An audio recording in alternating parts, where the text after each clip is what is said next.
Andrew and Emma agreed to meet for a date at the park entrance at 9 p.m. But there was a slight problem. Both Andrew's and Emma's watches were showing the wrong time. Andrew's watch was 3 minutes behind, but he thought it was 2 minutes ahead. Emma's watch, on the other hand, was 2 minutes ahead, but she thought it was 3 minutes behind. Which of them do you think will be late for the date?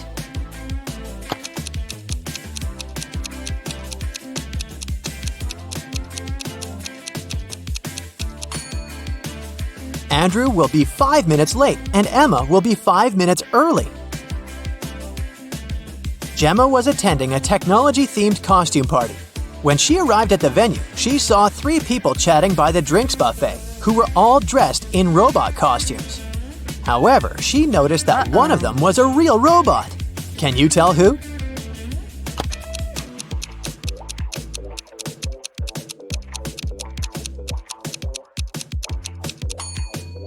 Everyone is holding drinks in their hands, but take a look at the second guy. His glass is empty, but he's still pretending to drink something from it. Robots and liquids don't go well together, so he must be an actual robot. Realizing that Gemma noticed him, the robot immediately pulled her to the corner of the room and said, "Now that you know my real identity, I need to wipe your memory. But if you can answer my riddle correctly, I'll let you go. I have keys, but open no locks. I have space, but no room. You can enter, but you can't go inside. What am I?"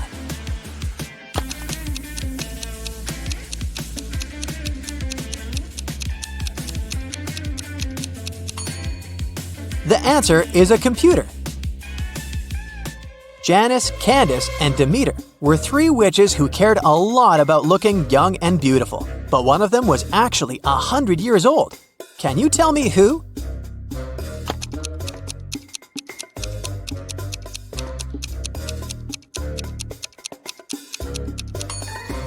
The first witch, Candace, who is taking a selfie, looks like an old woman on her phone screen, but that's just a social media filter. As for the second witch, Janice, the creepy old lady-looking shadow at the back is not her shadow. It's an evil spirit that's haunting her. But look at the mirror the third witch, Demeter, is holding. It's reflecting what she doesn't want others to see, aka her true face. So she's the old lady here. Lloyd went to the costume store to buy something to wear for Halloween. Once he selected a costume for himself, he headed to the fitting rooms to try it, but all 3 of them were occupied. A few minutes later, 3 different customers in costumes came out of them. The first one was wearing a vampire costume, the second was wearing a werewolf costume, and the third one was wearing a zombie costume. But Lloyd immediately realized that one of them was actually a real monster. Can you tell who?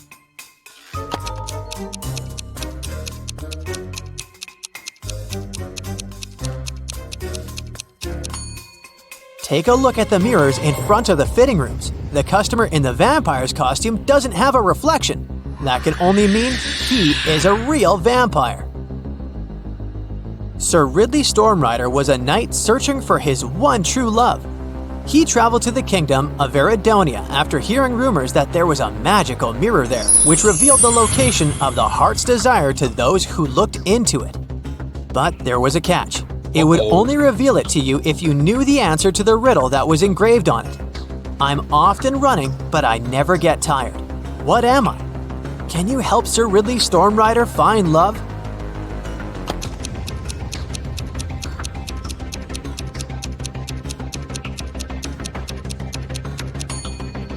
The correct answer is water.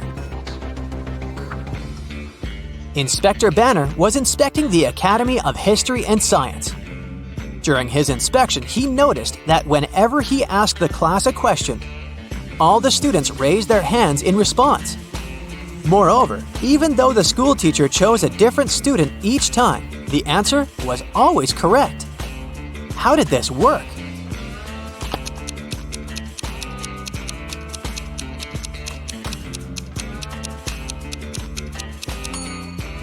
The teacher had prearranged with the students that they would be called upon to answer regardless of whether they knew the answer or not. But those who knew the answer should raise their right hand, and those who did not know should raise their left hand. The teacher chose a different student each time. but always the one who raised his right hand. Amy had one last test to pass before she graduated. Her professor asked her only one question during the exam, which was this. You have 2 candle wicks. Each wick, lit from the end, burns completely to the ground in exactly 1 hour, but it burns at an uneven rate. How can you use these wicks and a lighter to measure 45 minutes? Can you help Amy graduate?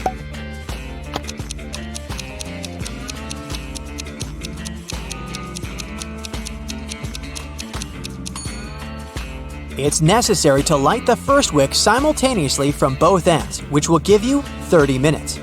Simultaneously with the first wick, you light the second wick from the end, and when the first wick burns out after 30 minutes, you light the second wick from the other end, which will give you the remaining 15 minutes. Layla's best friend was her dog named Gamgee. One night after spotting a falling star in the sky, she wished that Gamgee could talk to her. Then, suddenly, the star came to life in front of her and said, I will grant you your wish if you can answer this riddle of mine.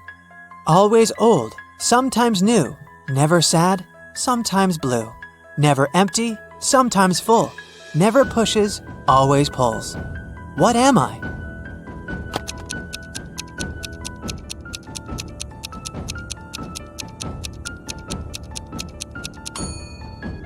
The answer is the moon. To Layla's surprise, her dog really started talking. The first thing it said was, "Oh, this riddle game is so fun! I want to play it too! Here's my riddle to you. What's always found on the ground but never gets dirty?"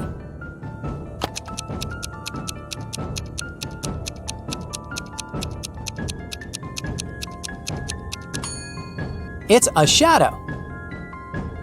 Jamie was standing at the edge of a circular lake. The lake was 200 feet in diameter, and there was a small island directly in the middle.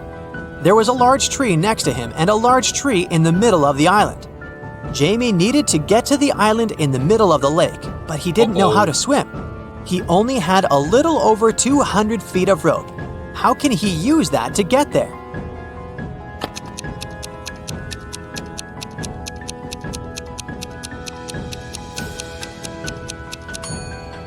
First, Jamie needs to tie one end of the rope to the tree next to him. Then, while he's holding the other end of the rope, he should walk all the way around the lake. This will wrap the rope around the tree in the center. When he returns to his starting point, he needs to tie the end of the rope he's holding to the large tree again. He can now use this rope bridge to hold on to and cross the lake to the island. Cedric was a brilliant scientist. One day, suddenly a small portal appeared in his lap, and a little device with a letter attached to it fell on his head right before the portal closed. The letter said, "From future Cedric to past Cedric, one of my experiments accidentally caused chaos to be unleashed on Earth. That is why I have to prevent you from conducting this experiment in the first place. You will find the details inside the box, but you can only open it if you know the answer to this riddle. What occurs once in a minute, twice in a moment, and never in 1,000 years? Can you help Cedric save the future world?"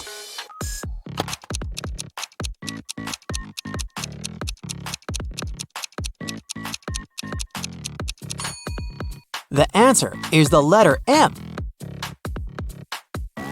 People who visited the town of Maplebrook often found themselves intrigued by Mr. Perry. He had a reputation of a not quite intelligent person. That was because when offered a choice between a 50-cent coin and a $5 bill, he always chose the coin, even though it was worth 10 times less than the banknote. Can you tell why he never chose the banknote?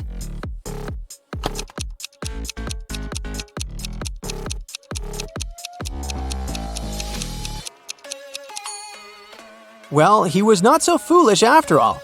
You see, he realized that as long as he chose the 50-cent coin, people would offer him money to choose from, and if he chose the $5 bill, the offers of money would stop, and he would get nothing.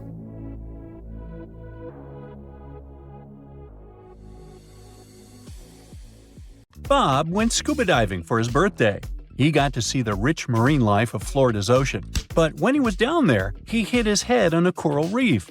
Now, it turned out that Bob was fine, except for the fact that he had lost a bit of his short-term memory. When he arrived home, there were 3 beautiful women waiting for him. Hey, it was his birthday. They all claimed that they were his wife. Well, take a look at the image. Can you help Bob figure out who is really his wife?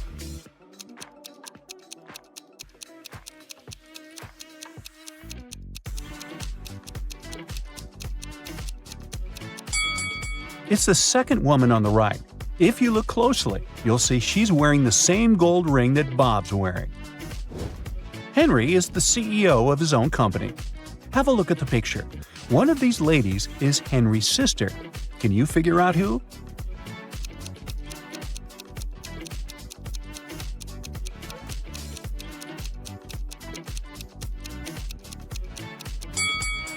Although he's looking at the woman on the right, his sister is on the left. They both have the same birthmark on their necks. Good eye, if you caught that. There was a recent break-in at Mr. Frank's grocery store. Luckily, the security cameras captured everything. Mr. Frank called in Detective Harper to crack the case. Harper noticed one small but very important detail that solved the mystery. Take a peek at the images Detective Harper reviewed. Can you figure out who the thief is?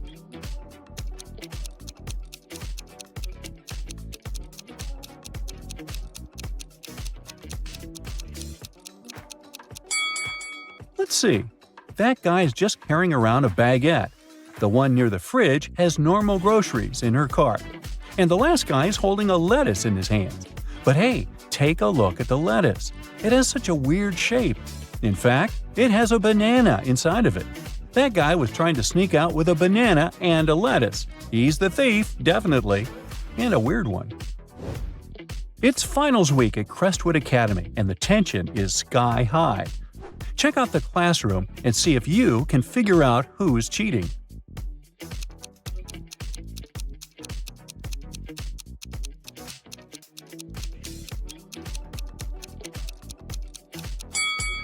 It's the student with the smartwatch. He's looking at his watch to get the answers to the exam. Mrs. Bells has 3 sons. She is the best cook in the family, and she loves to make her family amazing dinners. Her sons love her, but say she keeps giving the best food to her favorite son. Examine the image carefully. Can you figure out who is her favorite son?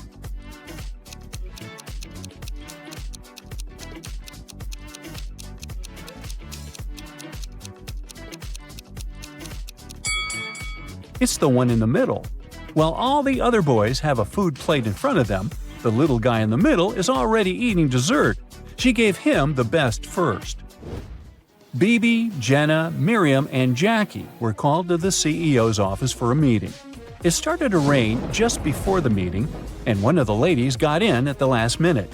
Their shoes got wet, and they stained the boss's carpet. Take a look at the image. Can you figure out who stained his carpet?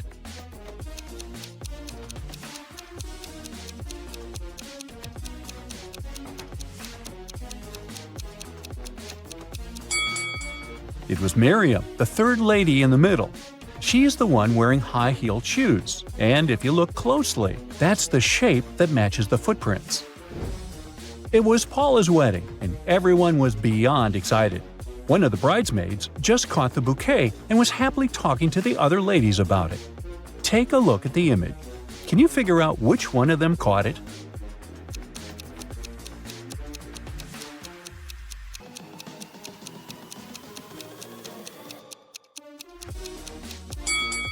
It's the lady on the left. If you notice, she's surrounded by bees, who were attracted by the flower's pollen. It was Ricky's birthday, and he invited his best friends to go camping with him. The weather was perfect, so they decided to get a group picture next to the lake. Take a look at the picture. Can you figure out which of these 2 people are a couple?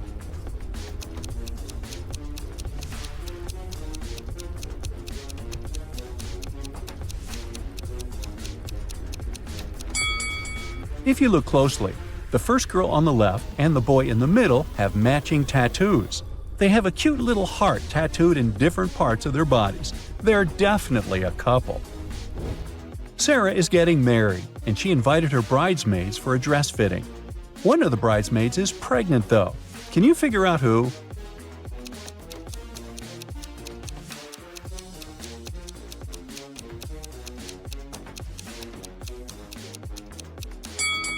Oh, it's the lady eating the pie, of course. She's definitely having one of those irresistible cravings. Sandy and Priscilla met for afternoon tea, and one of the ladies took Jake, her younger son, along. Can you figure out who Jake's biological mother is just by looking at the picture?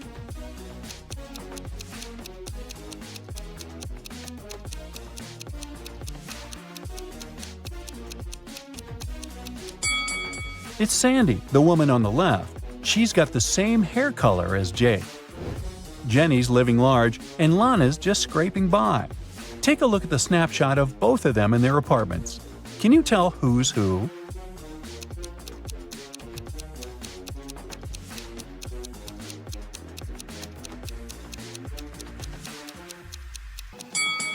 Lana's on the left.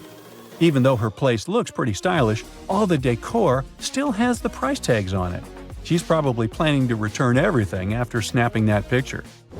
Alex and Jordan finally decided to get married after dating for 5 years. On their wedding day, just before the ceremony was about to start, Jordan asked Alex to grab a bracelet from her dressing room, the one he gave her on their first anniversary. But when Alex walked in, something super weird happened. 3 Jordans were standing before him, all looking exactly the same. Since Jordan's uncle was a bit of a mad scientist, Alex immediately suspected he'd cloned her. Take a look at the picture. Can you figure out which one is the real Jordan?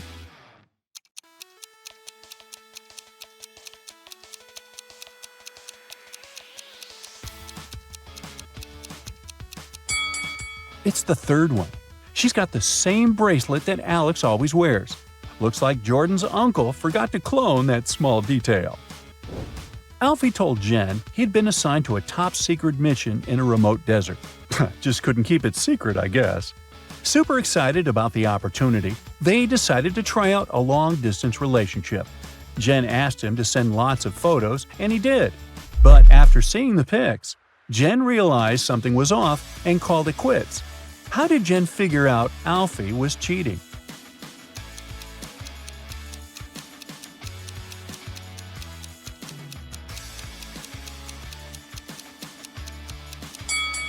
One of the last pics that Alfie sent had palm trees in the background, but there aren't any palm trees in the desert. Plus, the photos of the animals, there were kangaroos and koalas, which definitely don't live in the desert. Looks like Alfie faked the pics and wasn't where he said he was. Oh, and in one of the photos, there's a lipstick smudge on his shirt. Uh-oh. Ed's mom was responsible for overseeing the catering of his wedding. She went inside the kitchen to check if everything was okay, but came outside screaming. Can you guess what made her so mad?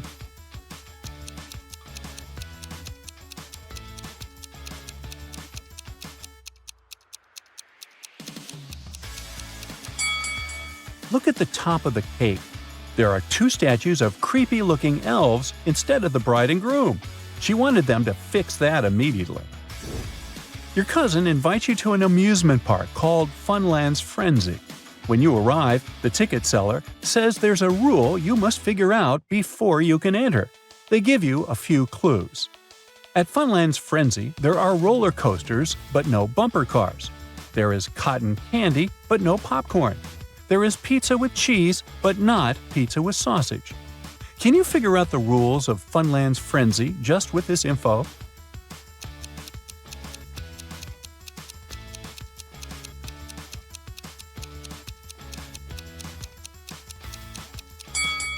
The rule is that only things with double consonants are allowed. So, cotton candy, roller coasters, and pizza are in, and the rest are out. So, John is hosting his monthly thematic dinner. Each month, he picks a different theme, and they spend the entire evening eating and laughing. He spent days searching the internet for one of the most difficult riddles he could find to give his friends a real challenge to solve. That's when he found the 4 glasses puzzle. His guests arrived, and he explained the rules of the game to them. They would each start the game with 4 empty glasses that were right side up. In each move, they would need to invert exactly 3 different glasses. To win the game, the person should be able to find the minimum number of moves to get all of the 4 glasses facing down. Hey, do you think you can beat John's guests in solving this riddle?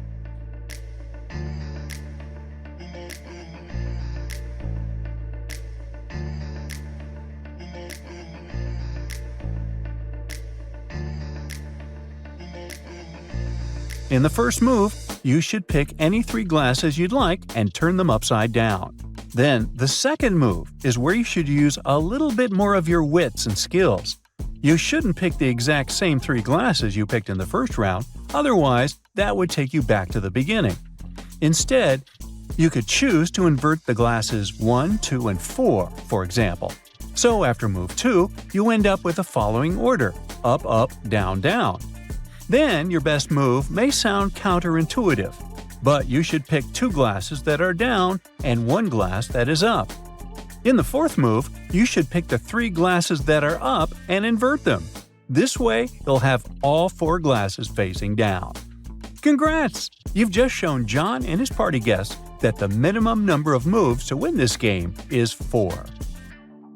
Sandy was exploring the wood near her house when she discovered a magical portal. On the other side of it, she was shocked to find 3 of her close friends, Alex, Betty, and June. They had been captured by a trickster creature that had cast a spell on them. After that, one of them could only tell lies, the other could only tell the truth, and the third one was sort of a spy. Sometimes she lied, other times she told the truth. Sandy decided to talk to each one of them. Alex said she was not the truth teller. Betty said she was not the spy. And June said she was not a liar. Can you help Sandy figure out what June was cursed with?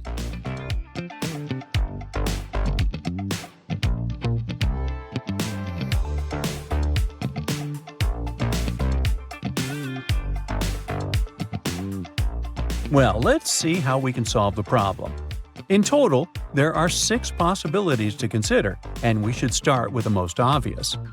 If Alex was a truth teller, then she could not say that she is not a truth teller. She can't be the liar either, because then her statement would actually be true. So it's settled. Alex is the spy. If Betty was a liar, then she would be always lying. Saying that she is not a spy would actually be true. So this is a no-go.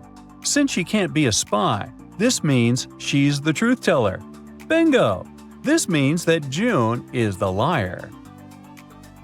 It was Blake's lucky day. He won $1,000 on a lottery ticket. Of all the things he could spend this on, he knew immediately that he wanted to spend this money buying his favorite chocolate in the world. The chocolate bar he loves cost $1, and since his luck just keeps growing, the local store is having a promotion. For every 4 chocolate wrappers he takes back to the store will give him 1 chocolate bar for free. Ooh, talk about abundance. How about you show off your genius and figure out the maximum number of chocolate bars Blake can get?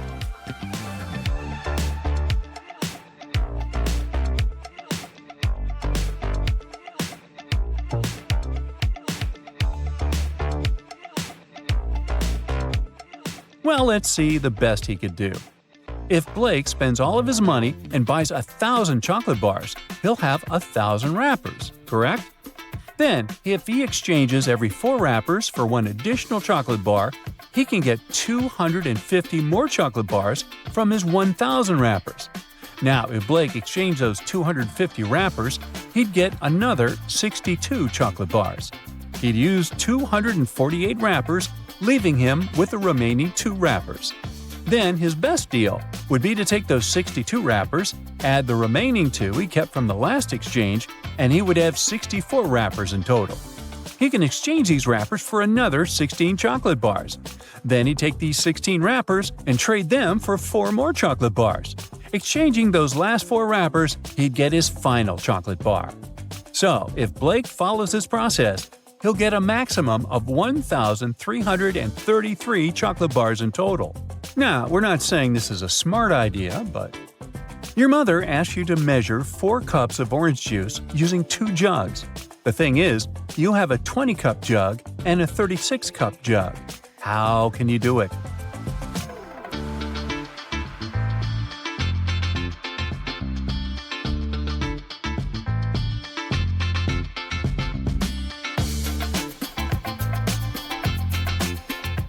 You need to start by pouring the orange juice into the smaller jug. Then pour all the juice from that jug into the 36-cup jug. This way, the empty space from the big jug would give you 16 cups.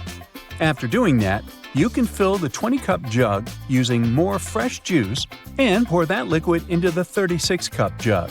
That way, you'll fill the entire 36-cup jug, and what's left in the smaller jug is the 4 cups of juice your mom asked for. Then you can start an orange juice stand. Sophie's aunt, Clara, bought a bottle of perfume for her niece's birthday. Unfortunately, Sophie couldn't keep it because her sister Mia is terribly allergic to perfumes. Sophie brought it back to her aunt, who had purchased it for $65. And Clara then sold the perfume to someone else for $80. But then she remembered she had another niece, Lily, so she bought it back from the lady for $70.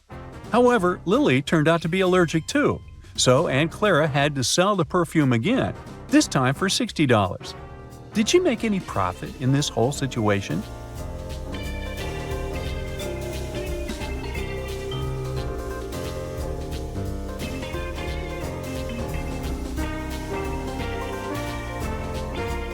Yes, Aunt Clara made a $5 profit and celebrated it by grabbing a large latte.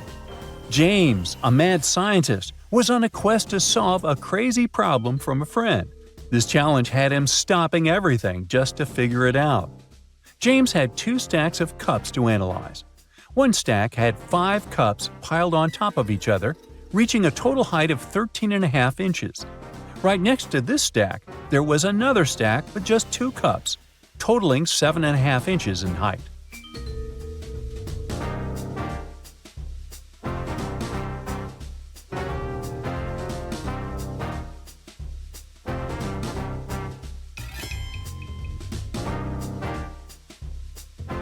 James needed to figure out how tall a single cup was. At first glance, it might seem like you could just divide the total height by the number of cups, but that wouldn't work here. Instead, James thought about the problem differently. He considered the height of a single cup as XX and noticed that each cup didn't sit perfectly on top of each other. There was a bit of overlap. For the 2-cup stack, the combined height is 7.5 inches.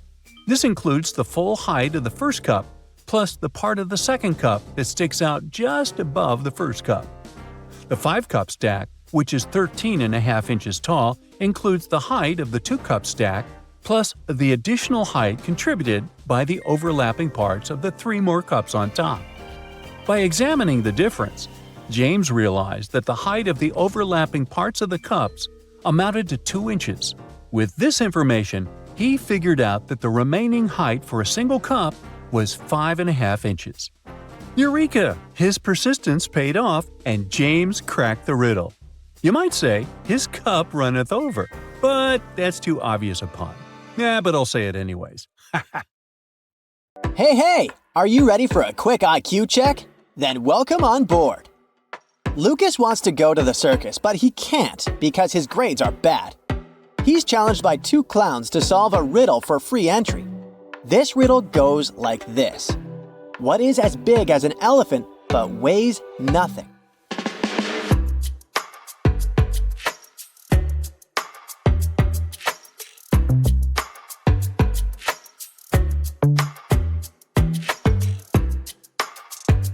The correct answer is the elephant's shadow. A shadow can be as large as the object casting it, yet it has no weight. A wealthy singer, Robert Mars, was attacked in a luxury hotel room. The detective invited to investigate this case questions several suspects. The hotel chef claims that he was cooking a special dish for Robert when the accident happened. The bellhop says he was busy with luggage because many new guests arrived at once. And the maid states that she cleaned Robert's room in the morning, and at that time, everything was fine. Have you guessed who's behind the attack?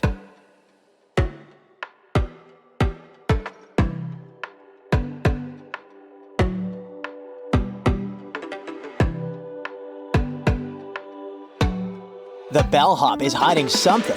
Have you noticed that he had Robert's suitcases? There was a tag on one of the bags. Doesn't it seem weird to you? It's definitely suspicious. Judges noticed that robots were competing instead of humans in a sports competition. Help them identify the robots among the athletes.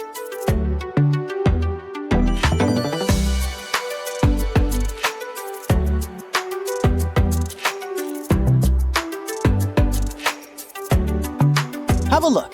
This athlete has visible gears in her head.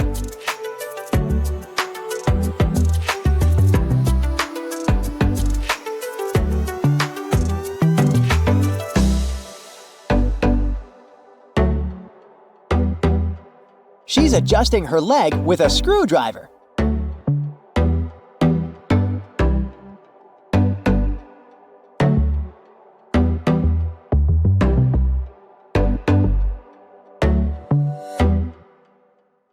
This one is wearing a mask. She must be hiding robotic features. A mad scientist caught Diana and locked her in a small room. There were no windows and the door was locked. But there was a note on the table. It was from the scientist. JFMAM. JASOND. Guess the missing letter and I'll set you free. 5 minutes later, Diana was already running away from the strange place. She managed to figure out that the missing letter was J. How did she do it?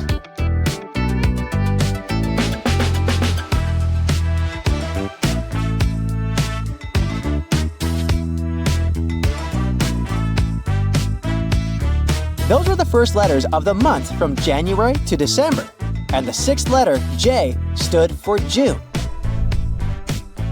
Criminals who have just escaped from jail have stolen important blueprints from Mark's lab. Now, they need to escape through one of three places: a police station, a room where a birthday party is taking place, or a bank during peak hours. Which option is the best?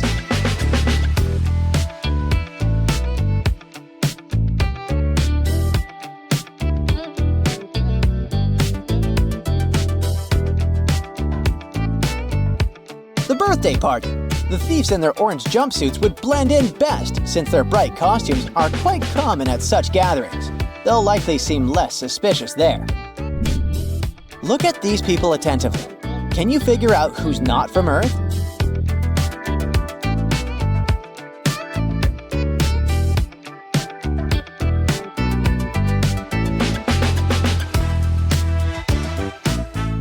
It must be the guy on the right. The guy on the left must be wearing a Halloween costume, but look at his blue eyes. They seem to be absolutely human. Now look at the eyes of the guy on the right. Those narrow black slits. Ugh, creepy. How about this image? Can you spot anyone who doesn't look like us Earthlings?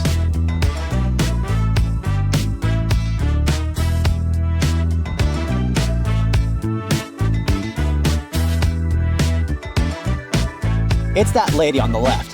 Have you noticed a couple of extra eyes hiding in her hair?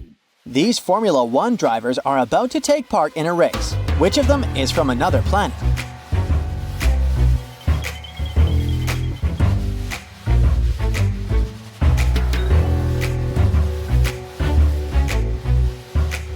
That guy over there. He's leaving a trail of slime behind. A man sitting in a car sees three doors. A bronze door, a silver door, and a golden door. Which door should he open first?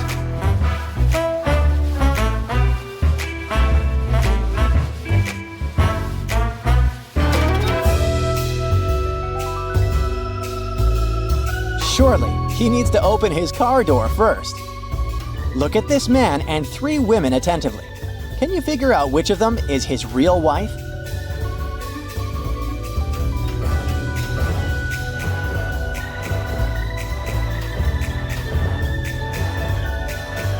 It must be the girl on the left. Look, unlike the other two girls, she has nothing in her hands. At the same time, the man is holding a purse, which, to be honest, isn't his style at all. Why did they kick Cinderella out of the football team? To crack this riddle, you need to think outside the box.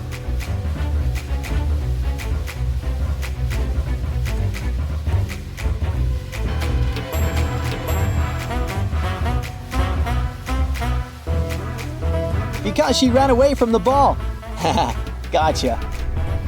Matthew reported seeing a vampire on his street. The detective came to investigate three new neighbors. Kevin had just moved there after divorcing his wife.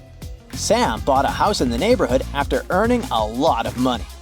And Barley moved there to escape the hustle and bustle of city life. Have you guessed which of them is the vampire?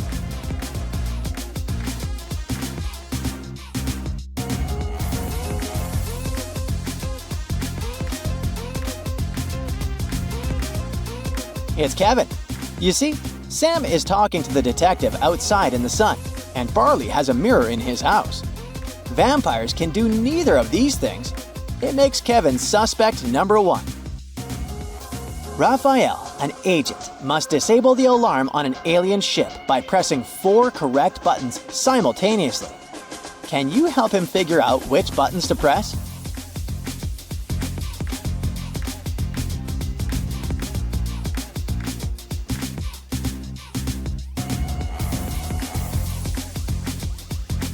The buttons with slightly worn symbols are the ones used most frequently. I'm nothing more than holes tied to other holes. At the same time, I'm as strong as steel, but not as stiff as a pole. What am I?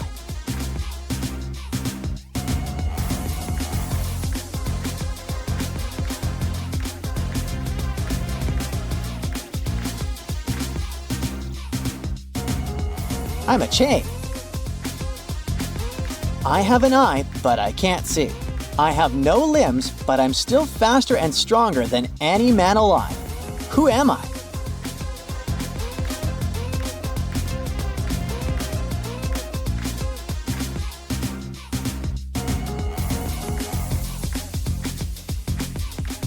I'm a hurricane. At around 8 p.m., Melissa was walking in the park. Suddenly, she saw a guy lying on the ground. His bike was nearby, in the bushes. Melissa helped him sit up, and he told her that he'd been cycling through the park when someone had thrown something at him. He fell down and blacked out. Melissa had 4 suspects.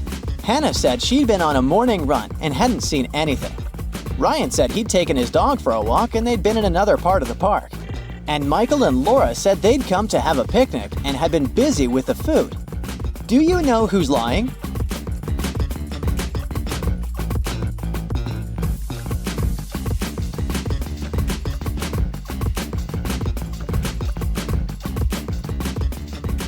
Hannah, it's evening.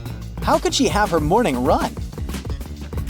One guy was going to an amusement park. At one point, he arrived at a crossroads. There was a sign. Blueville, right. Amusement park, left. The guy stood there for a while, and then, terribly upset, he went home. Why?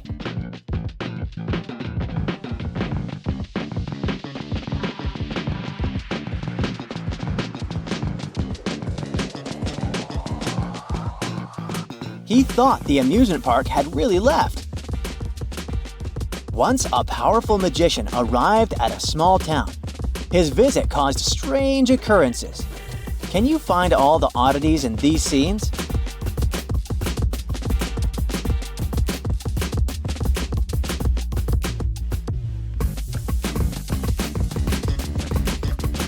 Okay, let's start with those crosswalk lines.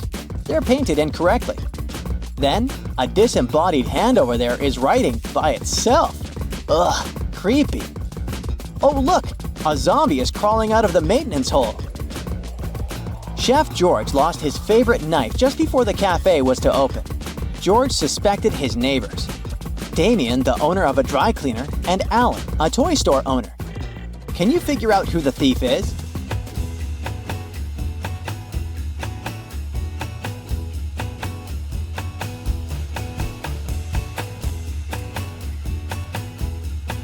Damien is the thief. Have you noticed George's knife in one of the washing machines in Damien's dry cleaner? It might be an attempt to sabotage the cafe opening. Billy brings some of his mom's jewelry to school. Sam, a feared bully, steals this jewelry and hides it like a pirate treasure. Luckily, Billy finds a map in Sam's bag. The instruction says, make 15 steps south and 5 steps east to find the treasure. But even though Billy follows the instructions to a T, he can't find the jewelry. Why?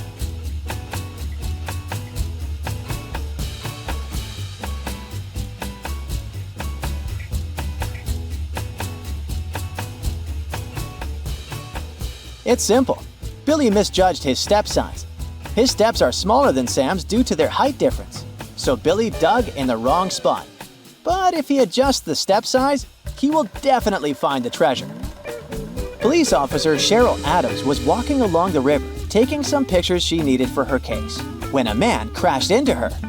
The man started to apologize. Someone had stolen his wallet and he was trying to catch the thief. He explained that he was painting his boat and his wallet was next to him. Then he got distracted, and when he turned back, the wallet wasn't there anymore. Cheryl understood that the thief couldn't have gone far. They ran to the nearby pier. There were 4 people there. After looking at them attentively, the police officer knew who the thief was. Now, it's your turn to figure it out.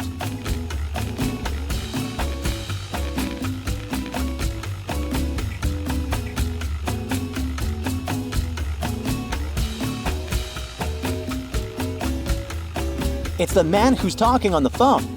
There's some green paint on his left pant leg. Once, an expedition set up camp in the middle of a desert. They decided to spend a few days in that place. But when they woke up, their truck had disappeared. Luckily, they had enough food to last a week, but no power and little water. 3 days later, one of the members of the expedition disappeared. The leader of the team questioned the remaining people. Logan said he'd been walking around the camp trying to find water. Joanna said she'd been playing games on her smartphone. Samantha claimed she'd been sleeping all day long to save energy. And Nick said he'd been preparing a report in his tent. Can you figure out who's lying?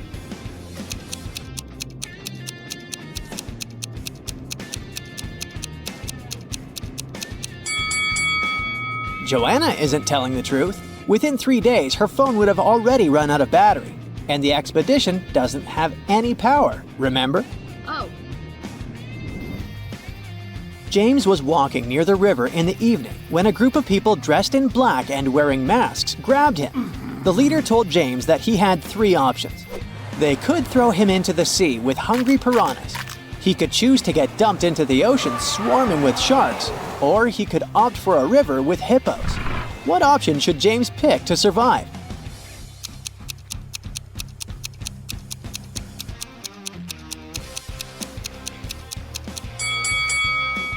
Piranhas only live in fresh water. The guy should pick the sea with piranhas. Yeah! Ah, look at the groom. It seems he might not live long enough to become a husband. Oh, no. One of these ladies has bitten him. Which one was it?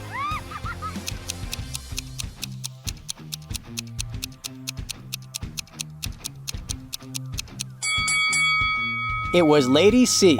Look at her ears. She doesn't seem to be human. Oh. Look at these 2 pictures and try to figure out who is the robot here.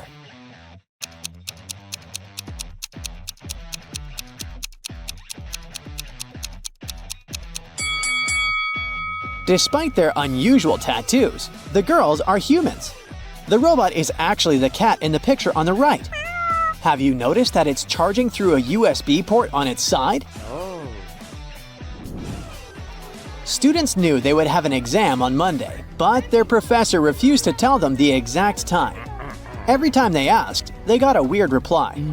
If 11 plus 2 equals 1, 10 plus 6 equals 4. If you manage to figure out the answer, you won't miss the exam. Do you know when the students should meet with their professor?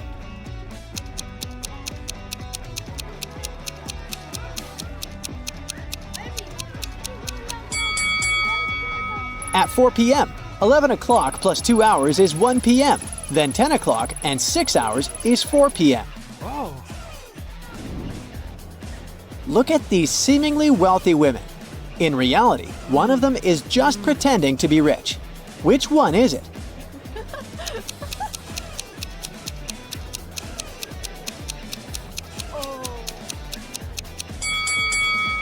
It's the lady on the left. Her bag is fake. The label claims it's Goosey when it's supposed to be Gucci. Oh my god.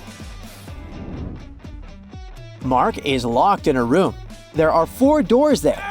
The guy has entered through one of them and he can't use it again. The first door leads to the room with high voltage wires hanging above the wet floor. Behind the second door, there's a water-filled room swarming with sharks. And the third door hides a room where acid flesh-melting rain is falling from the ceiling. Which door is the least dangerous and can give Mark a chance to escape?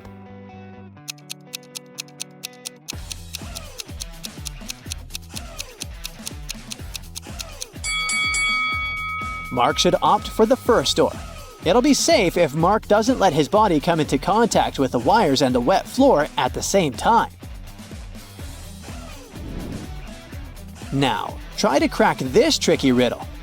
It's nothing but holes tied to other holes. At the same time, this thing is as strong as steel but not as stiff as a pole. So what's your idea? What is it?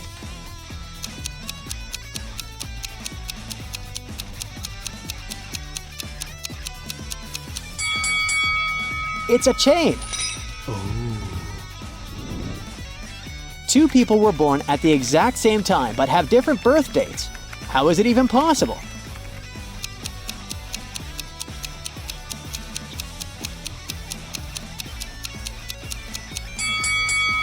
These people were born in different time zones in different places in the world. Now you have to think outside the box to crack this one. 1 is to 3 as 3 is to 5, and 5 is to 4. And 4 is the magic number. Can you figure out the pattern?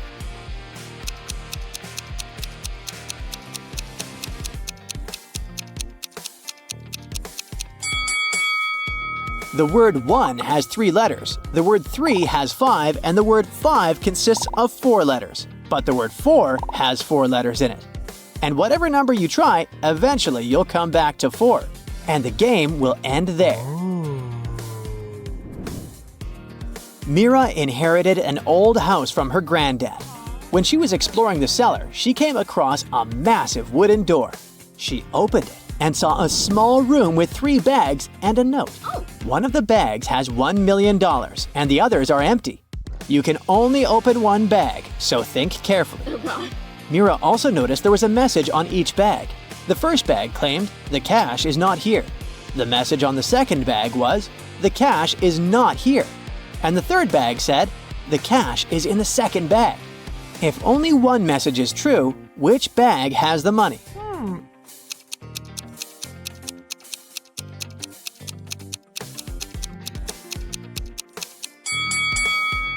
The money can't be in the second or third bags. If it was so, then 2 messages would be true. It means the money is in the first bag. William took part in a game show and ended up as one of the 2 contestants to make it to the finals. He came up to the table with 3 cups on it, but only one of these drinks was safe to try. The other 2 were poisoned, and even though a mistake wouldn't cost William his life, the consequences would be unpleasant. The drinks were tea with sugar, cappuccino, and hot chocolate. Which one should William choose?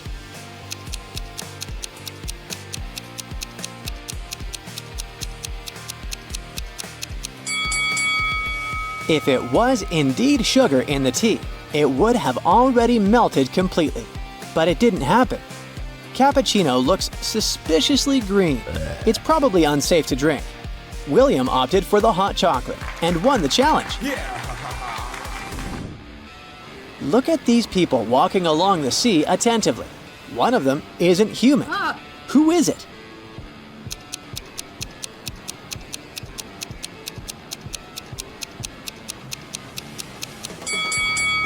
It's the young guy in the middle. He has no shadow. Creepy. When you look for something, you always find it in the last place where you search. Why is that?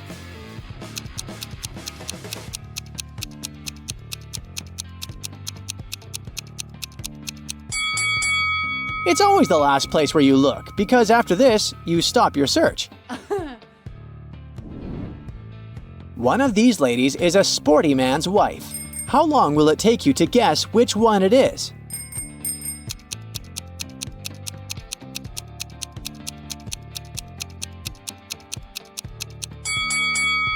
It's the girl who doesn't have a helmet, because her helmet is waiting for her on her husband's bike. All of these people seem to be terribly sick. Oh, I see. It's the maid. She's poisoned them. But what if I tell you that one of these people is actually faking poisoning, trying to save their life? Can you figure out who it is?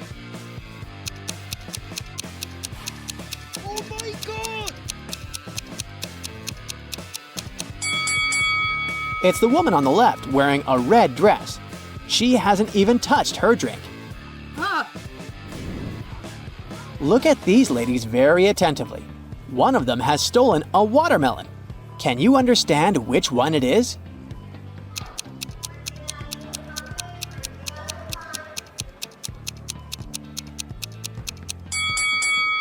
It's the woman on the right. The watermelon is actually peeking through her clothes.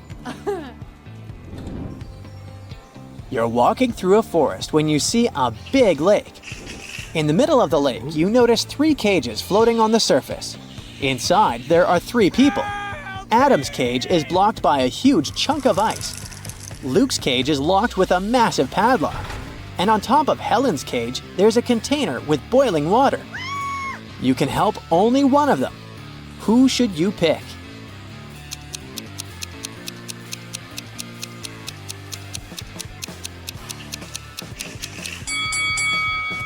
You should choose to help Luke. The ice blocking Adam's cage will melt sooner or later, the boiling water will evaporate, and Helen will be able to escape, but Luke won't get out of the cage on his own. Help! 2 identical vans were crossing the bridge when it collapsed. The cars fell into the water and started to sink. Luckily, the drivers were unharmed, but they had to figure out how to get to the surface really fast because the vans started to fill with water. One of the drivers began to push the closest door, and the other tried to open the side door. Who has a higher chance of survival?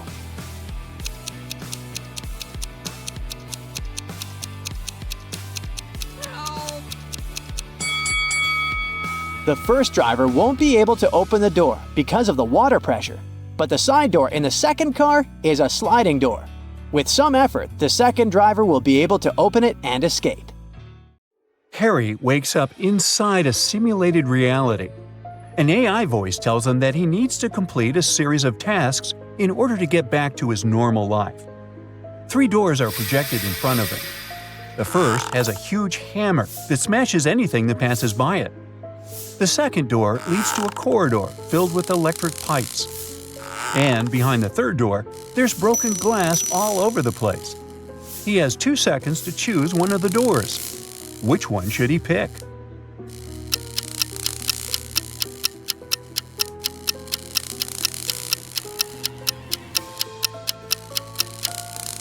He should choose the third door. Since he's wearing shoes, he'll be all right. He goes through that door and ends up in a cage. Inside, there are 3 rescue buttons. The red button will open the cage immediately, but it also simultaneously opens a cage with a hungry lion. The blue one will open the cage in 10 minutes, but it will also open hundreds of water pipes. The orange button will open the cage in 5 minutes, but it will also set the place on fire. Which of the buttons should he press?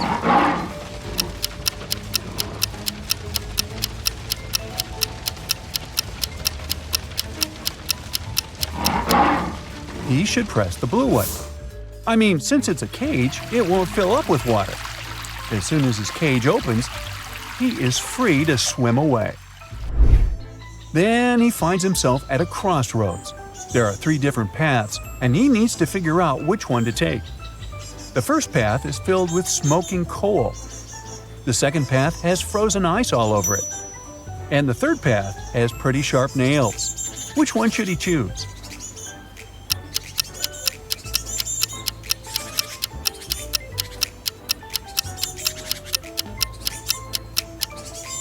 He should definitely choose the middle path. Even if the ice doesn't melt during daytime, it's pretty easy to go through it.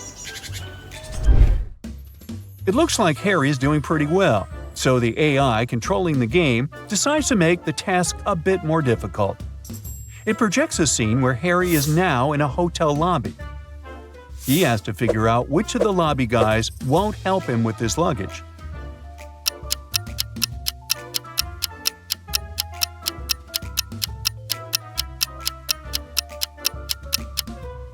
It's definitely the guy in the middle. If you look closely, the guy is transparent, which means he's probably a ghost. He can't touch physical stuff, so he won't be able to help Harry. Suddenly, the weekend in this virtual reality, and Harry is taken to a cabin in the mountains. There are 4 friends waiting for his arrival. They have a fun time. But at the end of the weekend, the cabin catches fire. One of his friends did it. Take a look at the image. Can you figure out who did it?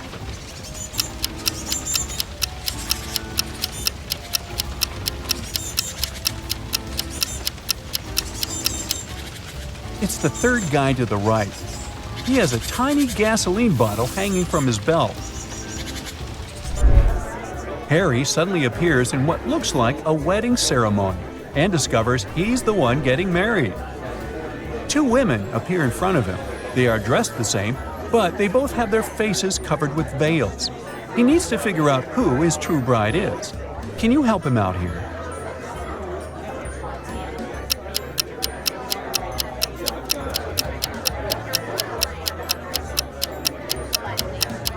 They look identical, but one of them already has a wedding ring. This can only mean that his true bride is the other lucky gal. For his next challenge, he's taken to a restaurant where a waitress shows him 4 glasses. Each glass is filled with the same liquid, water, and has an object inside of it. The waitress asks Harry which glass has more water than the rest. Take a look at the image. Can you figure out the correct answer?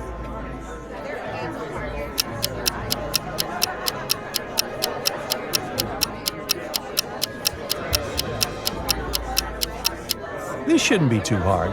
The last glass is the one that has more water inside. The paperclip weighs almost nothing, while the other objects are way heavier. This means there is less water in all the other glasses. Harry's doing great thanks to you. Now look at this image. There are 3 people about to parachute out of an airplane. Help Harry figure out who is in graver danger here.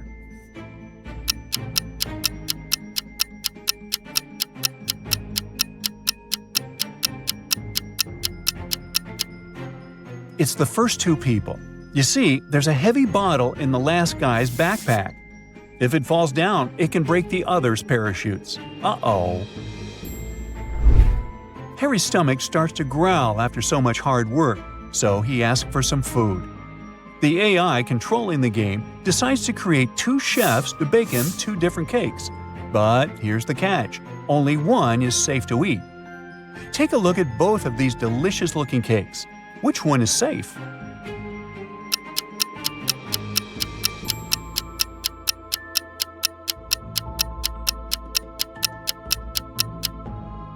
If you have a sharp eye, you'll know that the chef on the left is a fake, so you shouldn't eat his cake. The left chef has stains all over his shirt that look like blood. Plus, he doesn't have a badge on his shirt. He has a scratch over his eye, and he's hiding a syringe in his hand behind his back.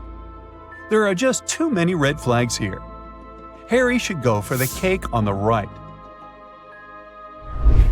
Well, it's time to take a nap, and Harry is taken to an old house. There are 3 rooms for him to choose from. Take a look at the picture. Which one should he choose?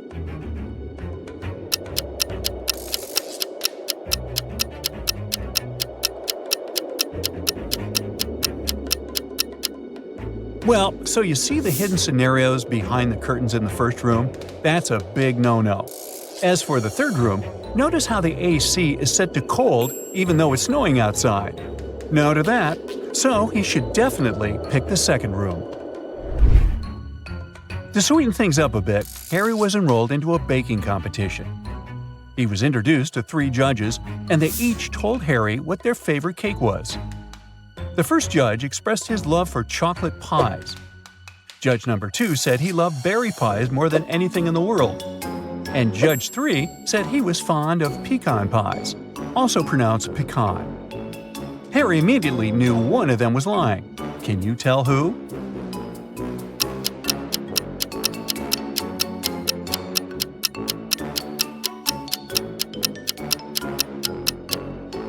It was judge number 2. Do you see the chocolate stains and pie crumbles on the second judge's shirt? That could only mean he was enjoying a slice of chocolate pie before arriving at the competition venue.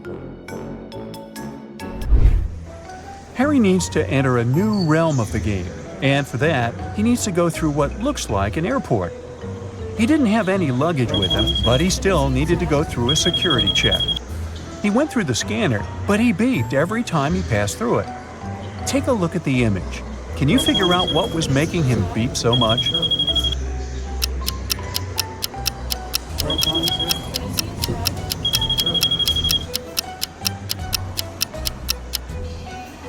It was the necklace chain dangling from the pocket of his jacket. Good eye if you spotted that. Passing through the different realms, Harry spotted a nice bakery and decided to stop for some more nourishment. There were 3 options to choose from: a cupcake, a chocolate croissant, and a gingerbread cookie. Can you guess which one he picked?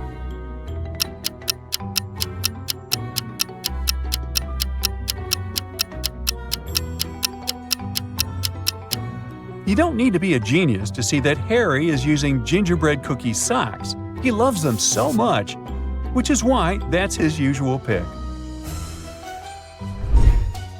Harry arrived at the gate of the new realm, and there were 2 creatures guarding it, a lion and a unicorn. There was a little sign saying that the lion lied on Mondays, Wednesdays, and Saturdays, and that the unicorn lied on Tuesdays, Thursdays, and Sundays. Harry asked to get inside, and the lion said he needed to answer one of the riddles. He told Harry that he lied yesterday, and the unicorn said he also lied yesterday. Can you help Harry figure out which day of the week was yesterday?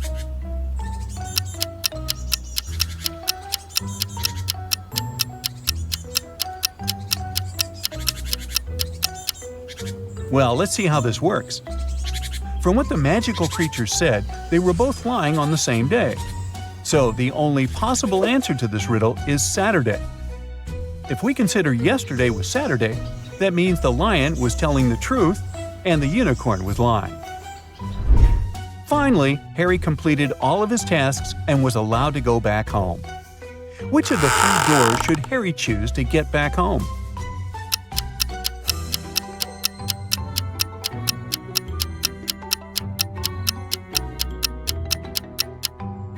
Well, let's see. He should choose the door in the middle. It has a house emoji on it, which will probably take Harry directly back to the comfort of his home. So, our guy James here had passed all the first stages of the entrance exam for the Superhero Training Academy. For the final stage, the committee was going to test if he was able to determine who to save first in urgent situations. So they showed him a few images and wanted him to decide who was really in danger. Can you help him out? Here are the first 2.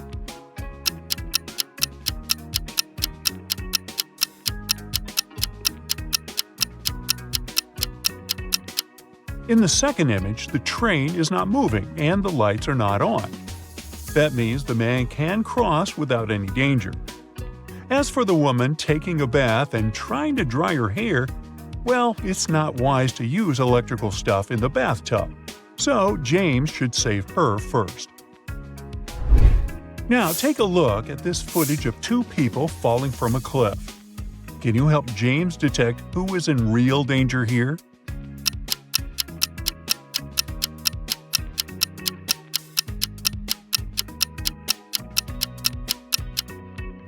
The guy holding the umbrella might appear to be falling faster than the guy holding the plastic bag. However, he's going to fall right into the water, whereas there is a sharp rock right below the plastic bag guy. So, in a situation like this, James should save him first. The last image was going to determine whether James would be accepted or not. Who should be saved first?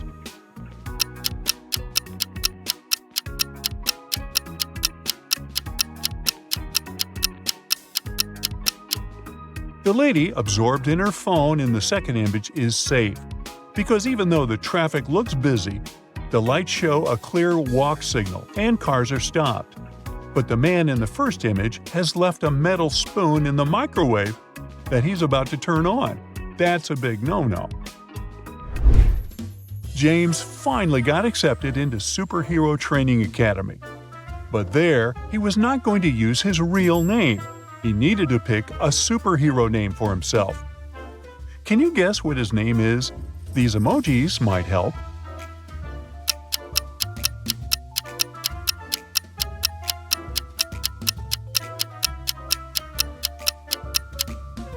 His superhero name is Thunderbolt Titan. Ooh.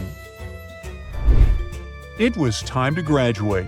At the ceremony, the headmaster of the academy wanted to reward Thunderbolt Titan for finishing first in his class. He presented him with a mysterious chest containing a puzzle. Inside awaited a new suit, a cloak, and a high-tech gadget, but only if Thunderbolt Titan could crack the code. Can you help him solve the puzzle and claim his rewards? Look at the number sequence. What comes next?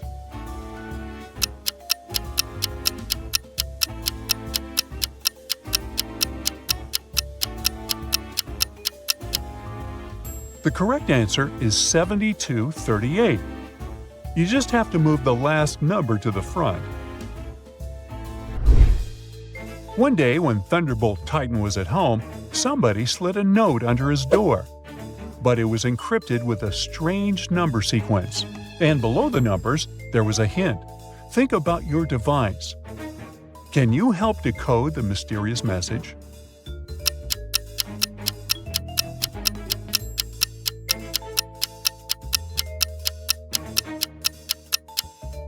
To decode this number sequence, we use a mobile phone keypad, as the hint suggests, where each number pair represents a letter. The first digit indicates the keypad number, and the second digit selects the letter's position on that key. For instance, 42 translates to H, because 4 corresponds to the GHI button, and pressing on it 2 times will give you H. Following this method, the fully decoded message is "Help now." A villain from the multiverse had brought all kinds of creatures to planet Earth, and the Protectors League needed Thunderbolt Titan's help to find and capture them before they unleashed chaos. The first monster they were searching for was a zombie, and the Protectors League had 3 suspects. Take a look at them and help Thunderbolt Titan successfully complete his first mission.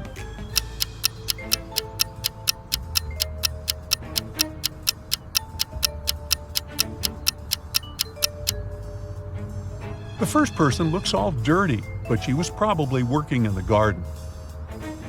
The second lady's grocery bag is leaking juice, not blood.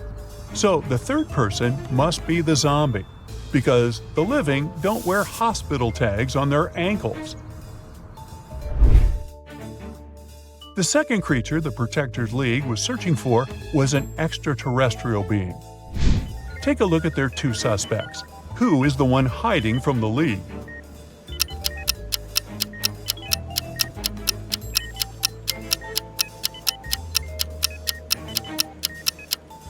Look at Gary M's hospital patient chart. It says his fever is 24.5 degrees Celsius. A human can't have such a low body temperature. He must be the creature. Lastly, the League suspected that a robot was pretending to be a human at a college campus. They spotted 3 students who were acting suspiciously. Can you help Thunderbolt Titan figure out who the robot is?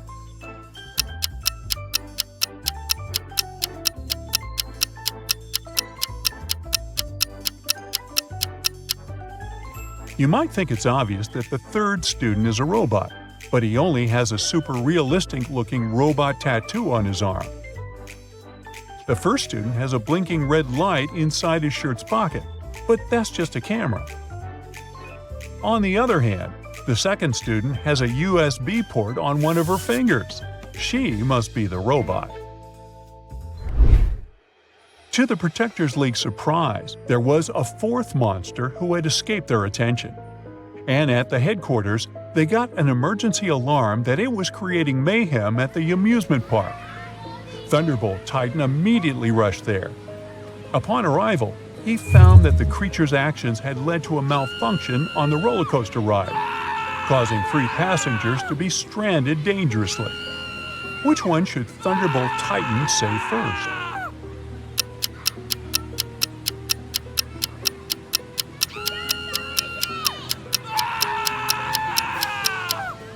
The second guy will fall first, because he's only holding on with one hand, which is actually pretty difficult to do for an extended period of time. Therefore, Thunderbolt Titan should first save him. Thunderbolt Titan had successfully completed his first 2 missions. However, the villain was not happy that he ruined his evil plans. So he captured him and locked him in a room with no exits. There was only a note that said, "Answer this riddle and you might escape." What can fill a room but takes up no space?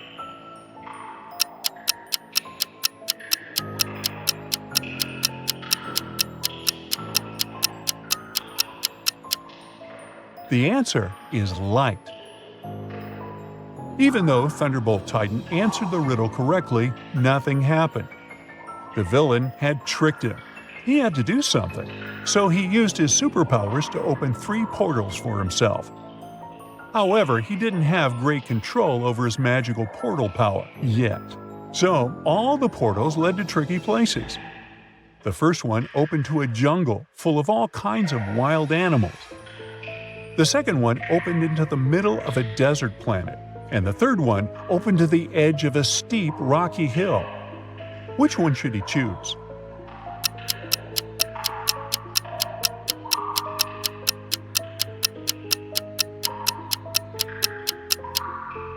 Remember the roller coaster mission? Thunderbolt Titan can fly, so he can choose the third portal and fly to safety from the steep hill.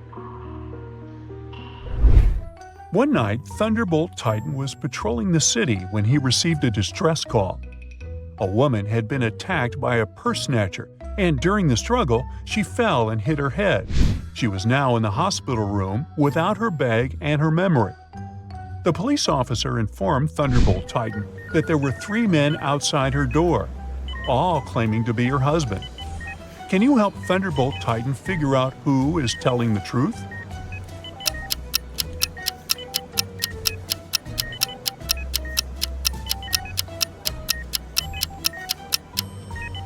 The purse snatcher might have taken her bag, but he didn't take her necklace. Look, she has an L letter pendant. And the first guy here has a neck tattoo that says Liz. He must be her husband. Thunderbolt Titan got an emergency alarm call from the Antarctica Animals Research Center. One of their beloved penguins had been stolen, and they needed his help to find the thief. After using his superhero senses, he narrowed the suspects to 3. Take a look at them. Can you figure out who stole the penguin?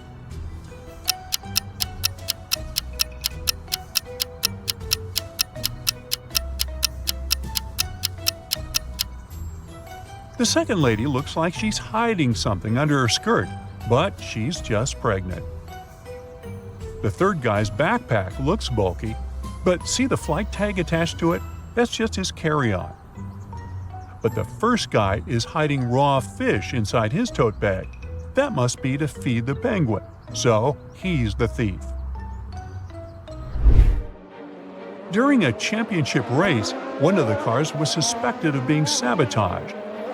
Thunderbolt Titan was called to the scene to help identify which one with his scanning power. Can you figure it out before him?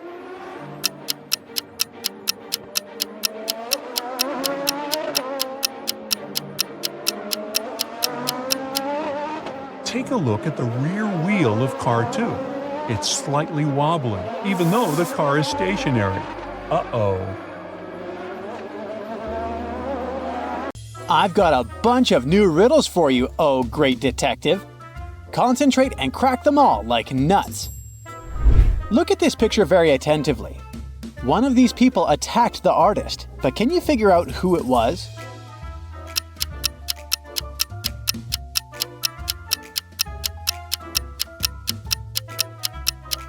The artist started writing the letter K and then another letter, but he didn't have time to finish it.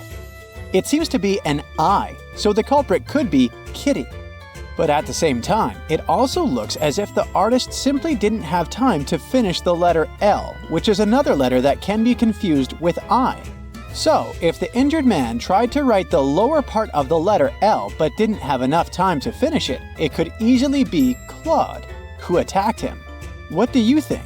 Was it Claude or Kitty? Write your answer in the comments. These people seem to be rather strange, but only one of them is a real vampire. Who is it?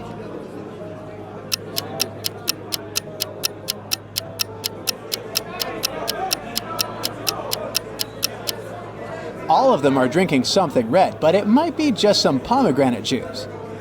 The girl on the left has a blood-red streak next to her mouth, but it might just be smudged lipstick. The man has weird teeth, but they could be artificial. As for the woman on the right, she must be the vampire. Have you noticed that she doesn't have a reflection in the mirror? This couple is about to get married. What a happy event! But not everything is rainbows and butterflies here. One of the people in the picture is actually an alien. Have you spotted this guest from another planet?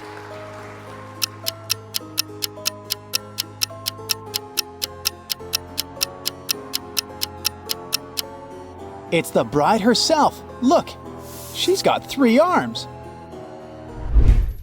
Continuing with the topic of extraterrestrial visitors, you need to find an alien among these athletes. Can you spot anything unusual about them?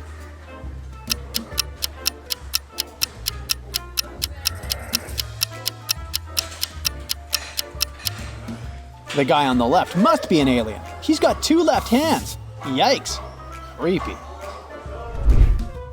Now this guy seems to be lost and confused. There are 2 doors in front of him, and both ladies seem friendly. But one of the doors isn't safe to enter. Which one is it?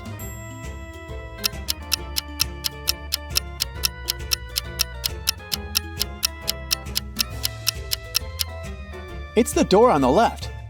This glamorous lady is offering the guy a ride, but do you see that strange decor in her apartment?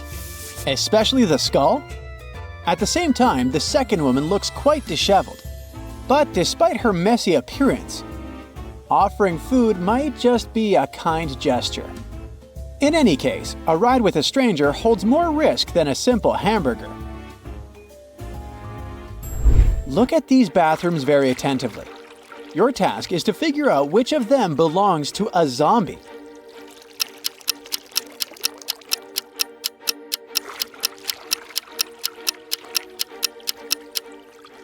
Well, both bathrooms look kinda disgusting, but a real zombie leaves on the left. Do you see that glass standing on the sink in the left room? The zombie keeps his fingers there. Ugh. We've got 3 Miss School contestants here. They look pretty and all, but one of them is actually dangerous. Which one is it?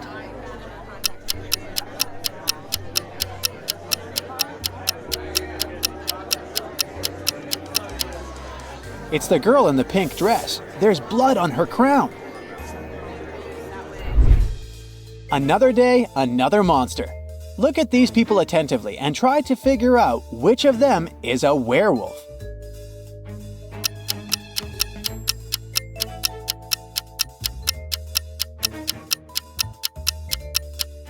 The man on the left is just wearing a mask. It's quite obvious. The lady in the middle might have had some kind of an accident, hence the bizarre blue spots on her body.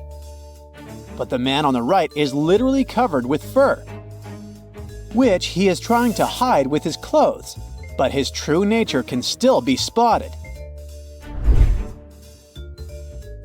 A crazy scientist captured Mark and locked him in his lab to use the guy for his experiments.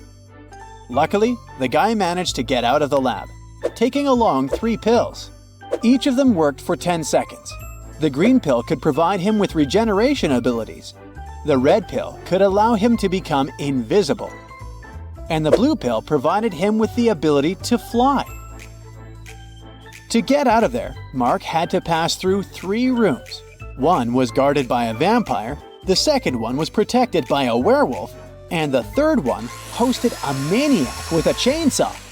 Which pill should Mark take to pass through each room?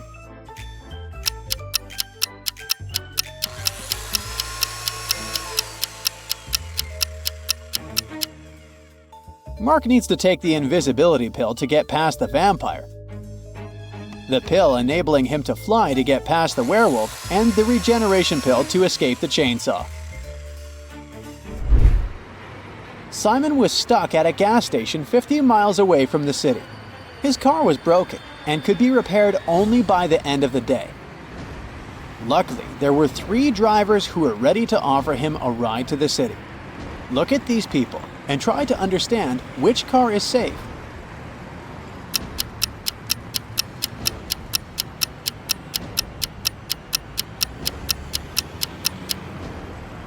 The driver in the red car is actually a criminal. The police have been looking for the vehicle he's driving. It must have been stolen. The man in the yellow car must be a criminal too, since he is depicted on the wanted poster on the wall. Only that granny in the blue car is safe to ride with. Maria Walker, a rich businesswoman, collected ancient pieces of art. One day, she managed to buy a priceless Chinese figurine. Maria locked it in a safe in her office and went home. But the next morning, the figurine was gone. Police have 3 suspects, all of them Miss Walker's subordinates. The detective asked each of them if they'd taken the figurine from the safe. Beverly said she hadn't been to the office since Monday. Ralph said that he didn't even know how to open safes and wasn't interested in Chinese art. And Vincent admitted that he'd been to Miss Walker's office after her departure, but he only took some documents he needed. Have you understood who the thief was?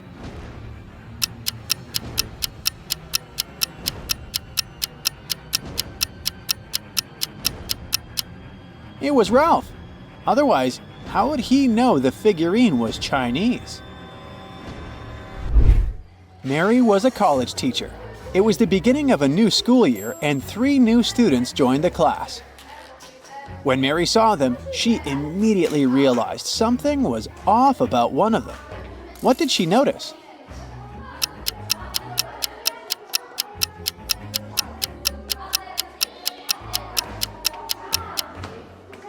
The guy in the middle doesn't have a shadow. Logan worked as a security officer on a small cruise ship. One day, during a severe storm, he found Mr. Lewis lying on the deck. When the man came to his senses, he said someone had hit him on the head and had taken his wallet. Logan had 3 suspects. He visited them in their cabins. Linda told him she was feeling queasy because of seasickness. She couldn't even get up from her bed. Denise said she'd been watching a movie on her smartphone. And Philip said he'd been writing a letter to his wife. Logan immediately understood who had hit Mr. Lewis. Do you know?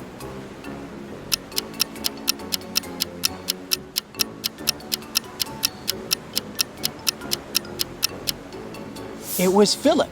Look at his letter. The handwriting is immaculate. But it's impossible to write so accurately during a storm. Look at these elderly ladies. Both of them have gone out for a walk.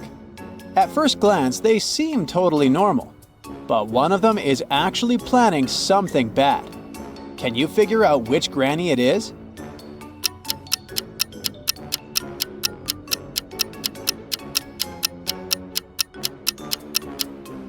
It's the granny on the right. She's got a file hidden in her knitting basket. Look at this explorer. He seems to be in a tough situation.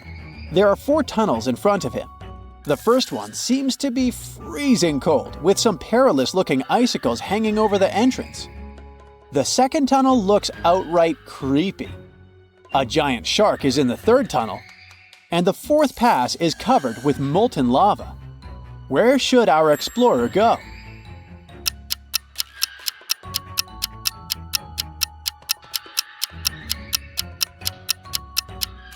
He should opt for the first tunnel. Have you noticed a rather well-trodden track there? So this way can't be too dangerous. Kenneth was hungry. He found a nice diner that served burgers and bought one. After a waiter brought him his order, Kenneth went to the bathroom to wash his hands. But when he came back, his burger was gone. The guy looked around the diner and understood who had taken his lunch. Can you figure it out?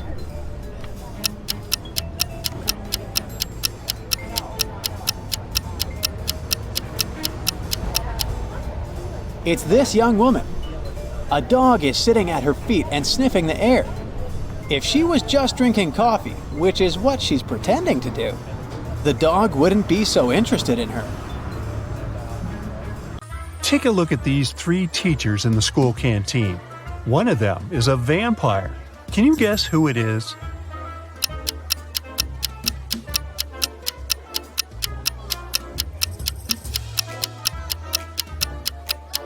Check out carefully what they eat. The third lady has some garlic, so she can't be a vampire.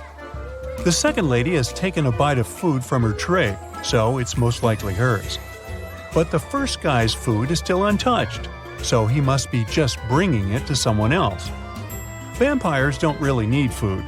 They feed on blood, so that salad is of no interest to him. The Smiths family, Ginger, Ross, and their kids, Polly and Bob, had a celebration and exchanged gifts. But somehow, all the cards got lost. And since all the gifts were packed in boxes of the same size, the only thing that differs is color. Can you figure out to whom each gift belongs?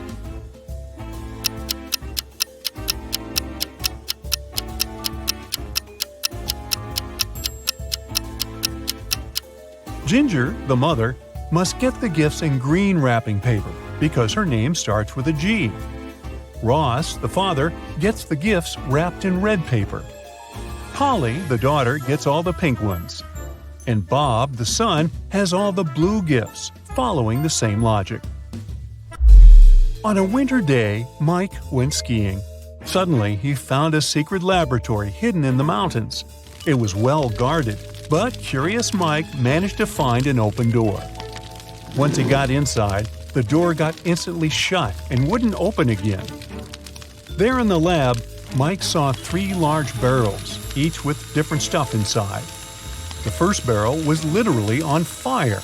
The second one was full of acid, and there was a working electric saw in the third one. All of a sudden, Mike heard a voice. Each of the barrels contains a key that can set you free, but you aren't allowed to move the barrels. Good luck! What did Mike do to escape?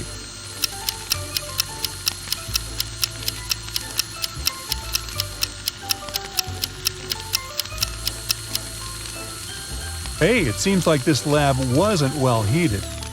There were a bunch of icicles on the ceiling, so he grabbed them and threw them into the burning barrel. They melted and extinguished the fire, allowing him to grab the key.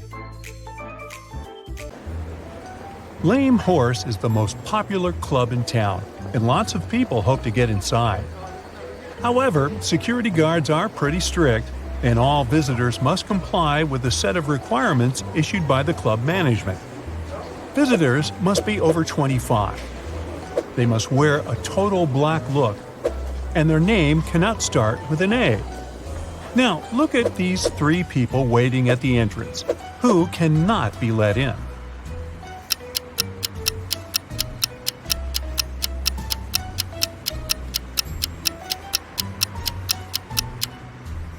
Well, look at their IDs closely. We have Ivory, who's 27. She's also dressed according to the rules. Now, here's James. He's 24, and he's wearing a red t-shirt. Out. The last person is Dylan. He's got a total black look, and it seems like he's 30. But his ID is surely fake. How can someone be born on February 31st? So, only Ivory can enter the club. Josh wanted to surprise his girlfriend and buy her a present of her dreams. But he wanted to make it a surprise, so he couldn't ask her what exactly she wanted. He decided to check out her favorites on a website she always used for online shopping. But her laptop asked for a password. Still, Josh managed to unlock it. How did he do it?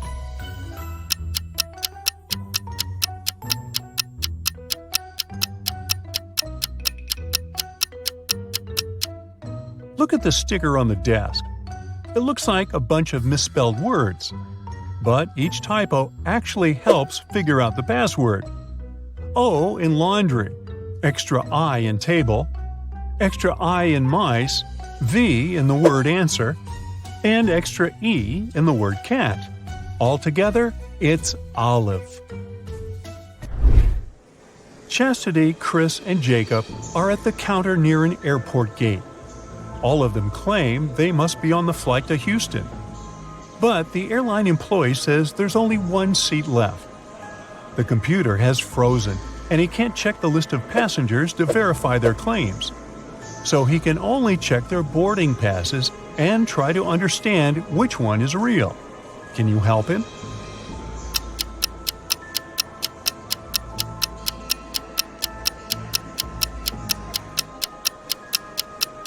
The only real boarding pass belongs to Chastity.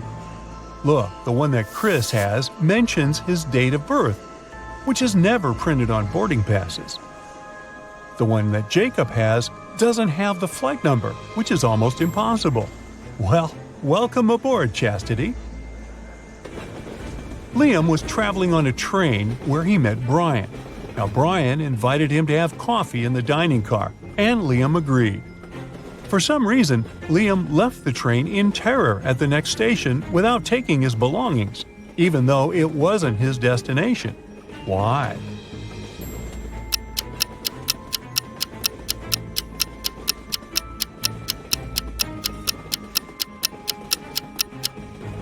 The thing is, on the way to the dining car, Liam spotted something he couldn't see while seated.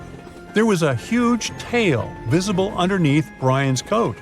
He couldn't be a human, and having coffee with him could cost Liam his life. Ew. Ashley decided to change her hairstyle and headed to the nearest hair salon. There were 3 hairdressers available. Which one is safe?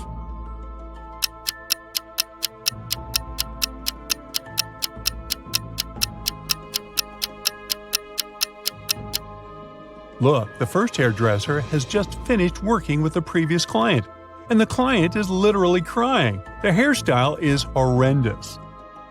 The second hairdresser has knives instead of special scissors. She doesn't seem to be safe either. However, the third hairdresser seems completely fine. So, Ashley should pick her. Mary is a beginner gardener. She decided to grow some flowers in her garden, and there are already several sprouts. Yesterday, she watered them as usual, but today she sees that all of her sprouts have perished. Why?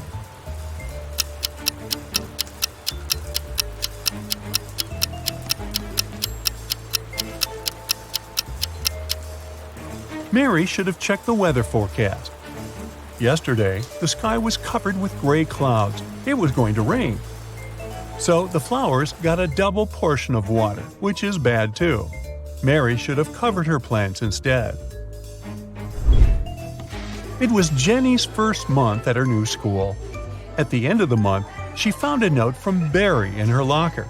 At first, she didn't get its meaning, but when she figured out that it was encrypted, the meaning became clear to her. Take a look at the note. Can you figure out what Barry wrote to Jenny?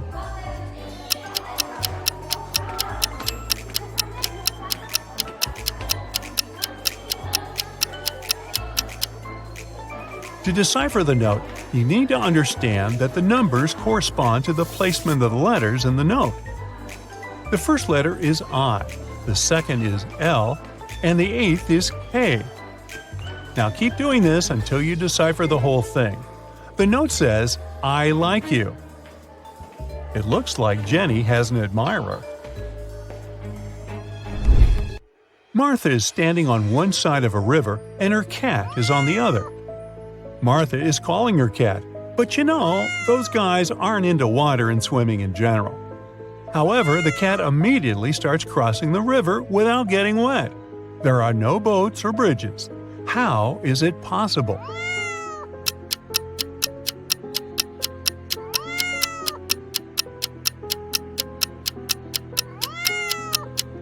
The river is frozen, so the cat can just walk on the ice.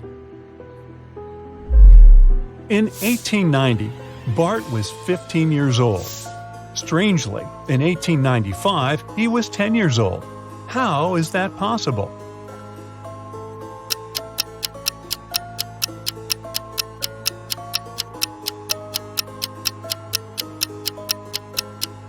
The thing is, Bart was born in 1905 BCE. The calendar worked the other way around back then.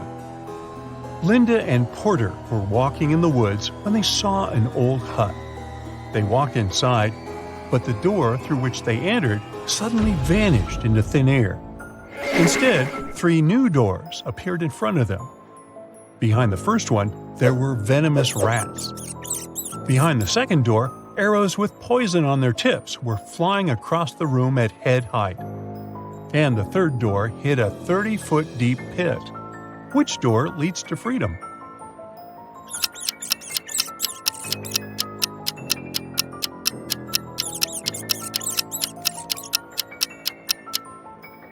They should choose the second door. They don't need to walk, they can simply crawl under the arrows.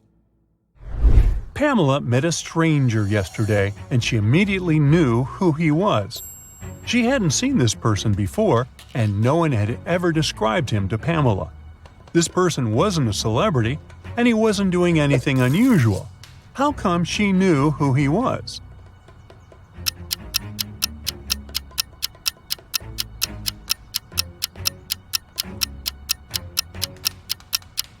The man was Pamela's friend's twin brother.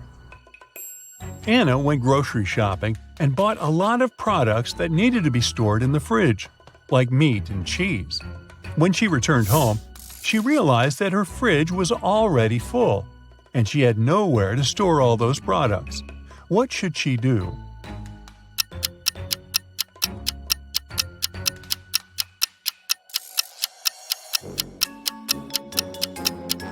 Anna needs to reconsider the way she stores stuff in her fridge. For example, rice and cookies don't need to be kept there. Once she takes all the unnecessary stuff out of the fridge, she'll have enough space to store the dairy products and meat.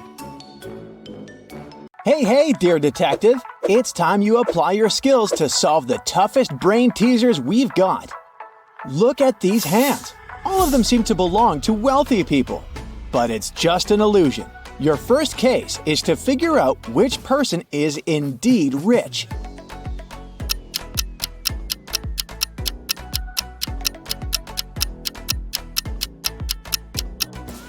Have you noticed the brand names on the accessories on the left and the right hands are misspelled?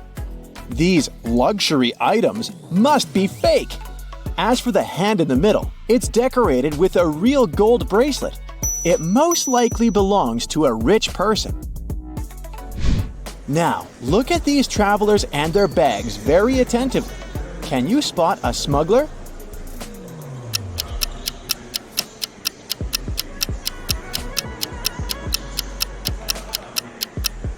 Why would a blind person need a flashlight in his luggage? That's suspicious. He must be the criminal we're looking for. Which of these people is poor?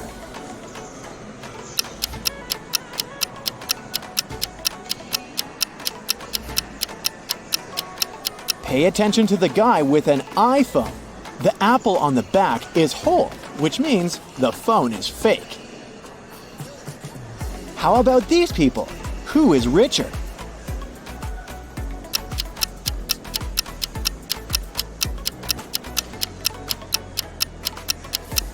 The man on the left looks like a rich businessman, but he might be pretending. At the same time, the guy with green hair looks very casual. But he's holding a brand new laptop and expensive headphones. He's likely to be richer. Can you figure out which of these athletes is poor?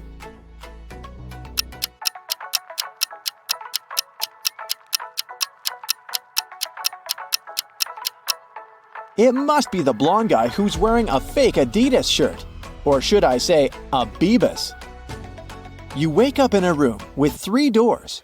Suddenly, someone starts knocking on each of them. You come up to each door in turn and sneak a peek through the peephole. Behind each door, there's a police officer. Do you know which door is safe to open?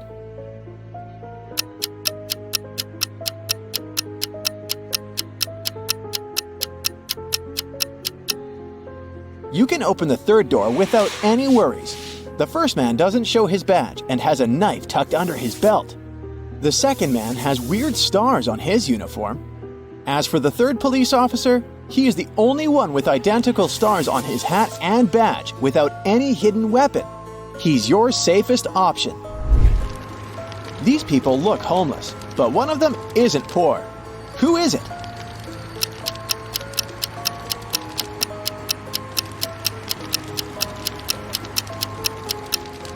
Look at the guy with a cart. He's got car keys. Now this task is tough. Which of these ladies doesn't have a lot of money? Think twice before answering.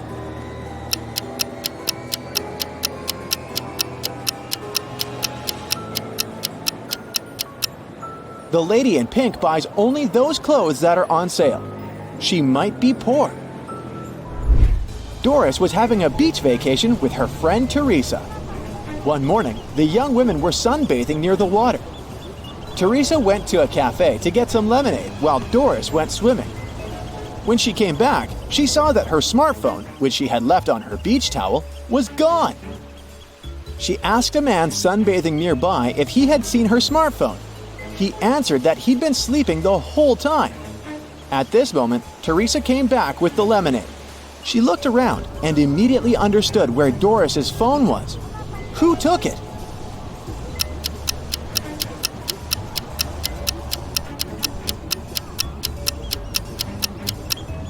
It was the neighbor. Before the accident, the spade was lying on his left. Now it's on the right. There's also a suspicious pile of sand near the spade now. The man must have hidden the phone in the sand, hoping to dig it out later. Look at these guys attentively. One of them is not living alone. Who is it?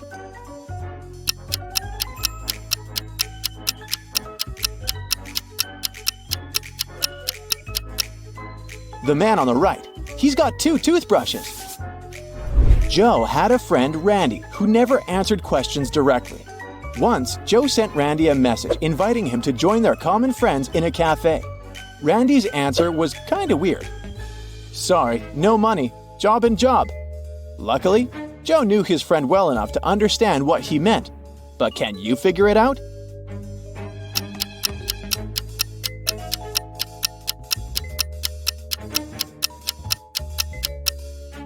Randy meant he had no money because he was in between jobs. Terry invited his friend Alice, who was studying to become a police officer, to a party. It was organized by his friend Sean. Terry was worried that there could be a thief at this party. Throughout the event, Alice was watching the guests attentively. At the end of the party, she told Terry who the thief was. Have you figured it out?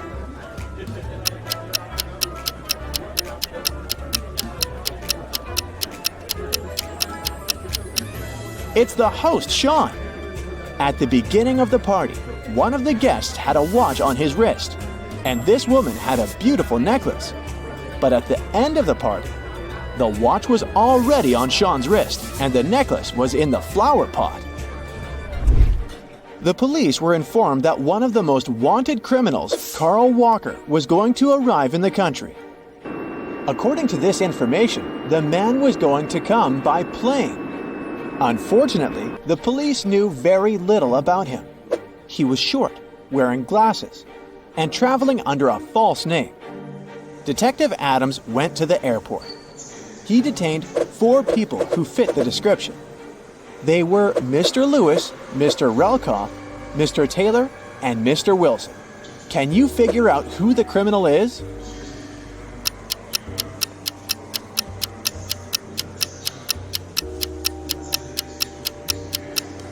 It's Mr. Relkoff. His last name is actually the criminal's last name, Walker, but with its letters mixed. Austin, a rich businessman, brought very important documents to his office. But he had a meeting and needed to leave for several hours. Austin asked his secretary to be super attentive. His competitors could try to break into his office to look at the documents. When he came back, his secretary told him everything had been quiet. But when the man looked around, he realized someone had been inside his office. The secretary eventually admitted having fallen asleep while Austin was away. How did the businessman understand someone had visited his office?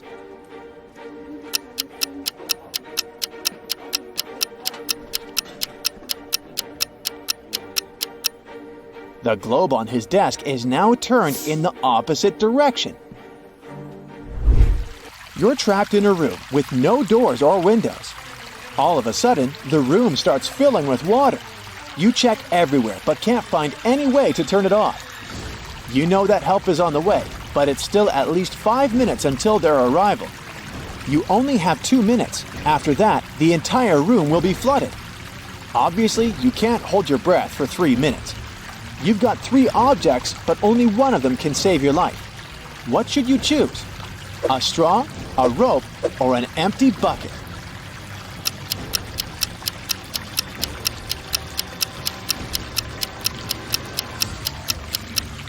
You should opt for the bucket. Put it on your head. This will create an air pocket, and you'll be able to breathe for a couple of minutes until help arrives. Carter had a fast and successfully developing company until his main investor went bankrupt. Upset, Carter went to visit his best friend Justin, who was a coffee shop owner. Justin told him that a rich businessman visited his cafe almost every day. He was there that day too. The man was very secretive and didn't have any social media accounts. Justin told Carter to go and introduce himself and pointed towards the back of the coffee shop. The guy went there and saw 3 men, but he didn't ask his friend which one was the wealthy entrepreneur. He looked at the men attentively. Can you figure out which one he needs?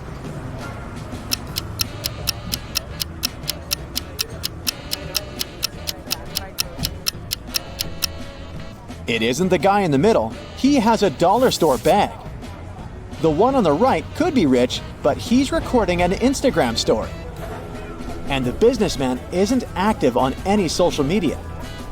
This means the man Carter needs is on the left. 3 friends agreed to hang out together on a Friday night. One of them, Brian, was tasked with bringing pizza. But the guy was running extremely late. His friends were starving.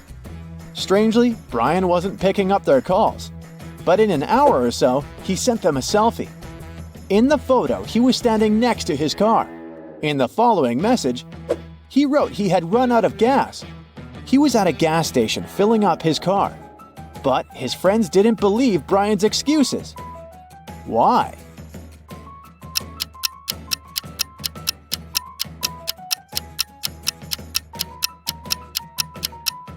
In the picture, it's clearly seen that the guy has an electric car.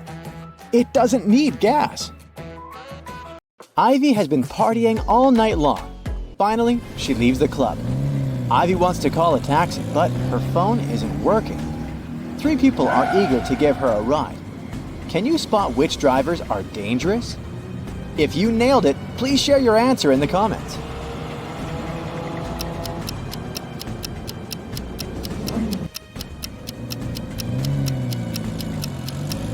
The second car has a flat tire. Probably not the safest option.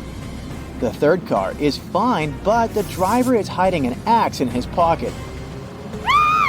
So, Ivy should definitely choose the first car. Unluckily, Ivy picks the wrong driver. She falls asleep on the way and wakes up in the city service tunnels. Ivy wanders around for a while and finds 3 tunnels leading outside. But they're not safe. A hungry alligator is waiting in the first one. The second tunnel is filled with acid that can dissolve Ivy's body in a few seconds. And there's a deep pit covered with sharp rocks in the third tunnel. Which tunnel should she choose to survive? Let us know in the comments.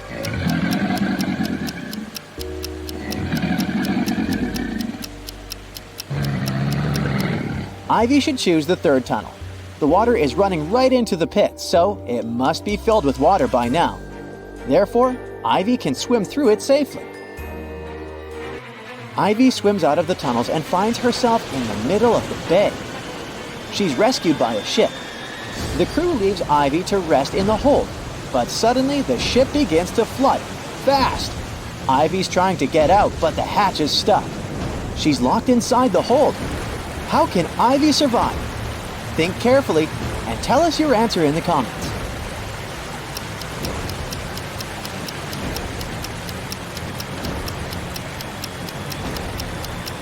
She's got to hold her breath and wait until the hold is filled up with water. When the pressure is even, she'll be able to open the hatch. Ivy escapes, jumps onto a lifeboat, and arrives on an island.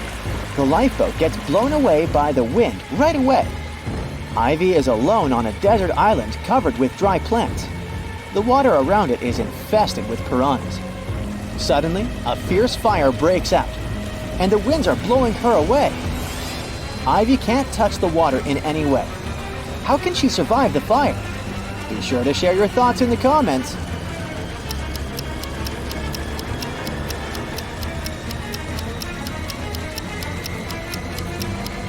She should use a branch to burn some grass. When the flame reaches her, there will be a burnt out spot. The fire won't touch it. Phew, the fire is gone.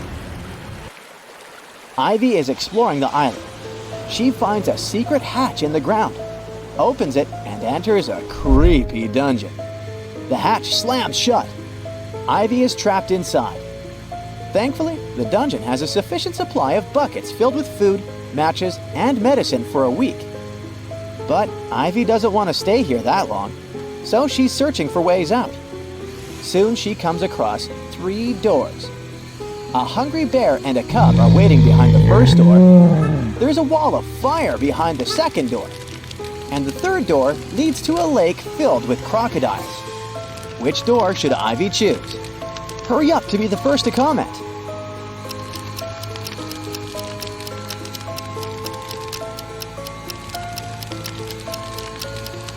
The bear will try to protect its cub. Crocs are a bad idea too, but Ivy can distract them with food and then use the lake water and the bucket to fight the fire. So she should choose the second door. Ivy gets out of the dungeon. Suddenly, she sees a helicopter in the sky. The island is still covered with dry, burnt plants. Can you help Ivy find a way to make the pilot notice her?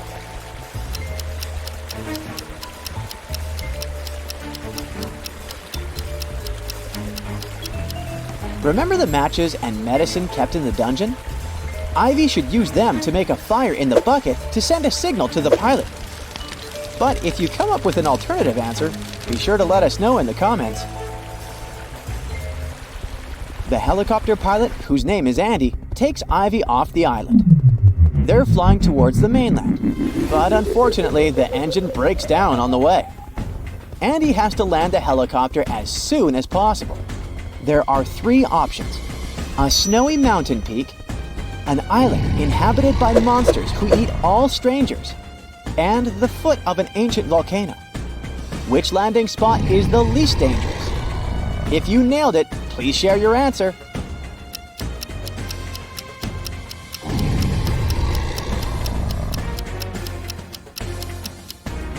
Monsters are a bad idea. This volcano is about to erupt, so it's not safe to land here as well. But take a closer look at the mountain. It's located near a city. So this option is the safest. Andy and Ivy land on a mountain peak. There are 3 roads to get to the city. Which route should they take to stay alive? The comment section below is waiting for your answer.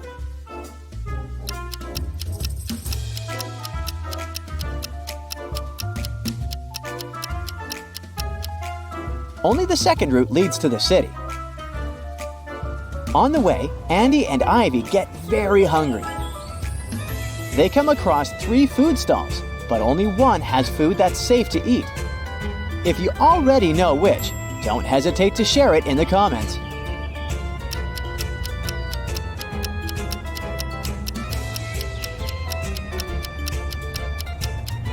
The first chef doesn't wear any gloves and his hands are really dirty. No thanks. And the third kiosk is located right next to a toxic waste bin. So the second option is the best. Ivy finally made it home. The next day, she sends Andy this photo. And a day later, this one. How did she survive? Give this video a thumbs up if you already know the answer.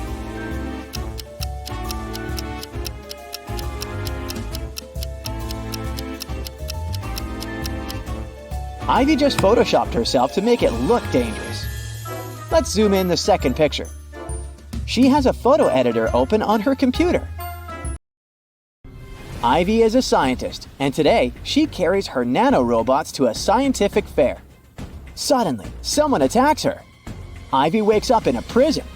The thief stole her bag.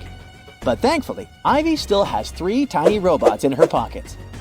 She has a toad robot that spits poison, a spider robot capable of creating very strong webs, and a butterfly robot that melts everything it lands on. Which robot can save Ivy? Give this video a thumbs up if you already know the answer.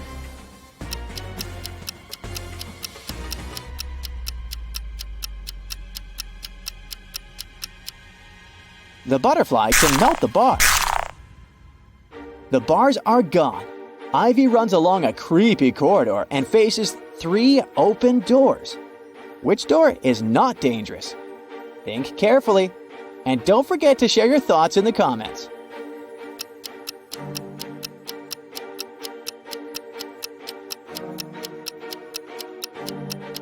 The first lady is a werewolf, and the third lady isn't human. Take a look at her eyes. So only the second door is safe. This leg behind the curtain is just a kitten. Ivy passes through the door and continues her runaway. She faces a guard in front of the exit. He says, "If you solve my equation, I'll let you go. But if you fail, you'll stay in this jail forever. Add 1 line to make this equation true. You can't cross out the equal sign." Can you help Ivy escape? Think carefully and feel free to leave your answer in the comments.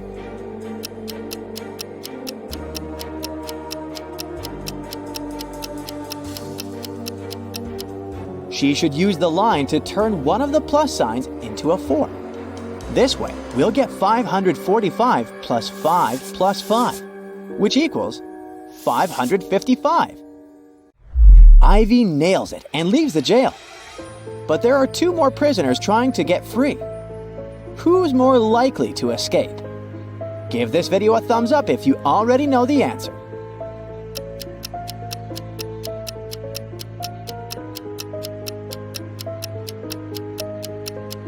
Digging through toxic waste seems like a very dangerous idea. But the first lady can distract the dogs with her sandwich. Therefore, her chances of escaping are higher.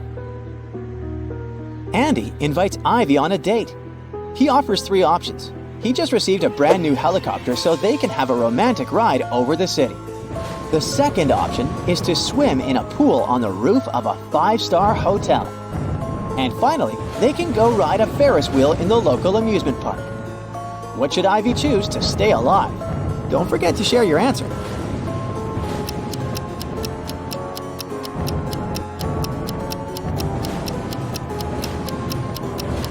All 3 options are risky. Take a look at the sky. There's lightning. It's forbidden to fly a helicopter into a thunderstorm. The Ferris wheel can be hit by lightning too. And swimming in a thunderstorm isn't safe either. But at least the guys can hide inside the hotel. Hit the like button if you manage to crack each riddle, and don't forget to subscribe. Get ready to decipher the enigma. 3 women gathered at a table in a popular cafe. Their appearances seemed to reveal their financial status. 2 of them looked wealthy, while 1 woman didn't seem to be as well off. Look at these ladies very attentively and write in the comments which of them is not actually rich. The answer might not be as obvious as it seems.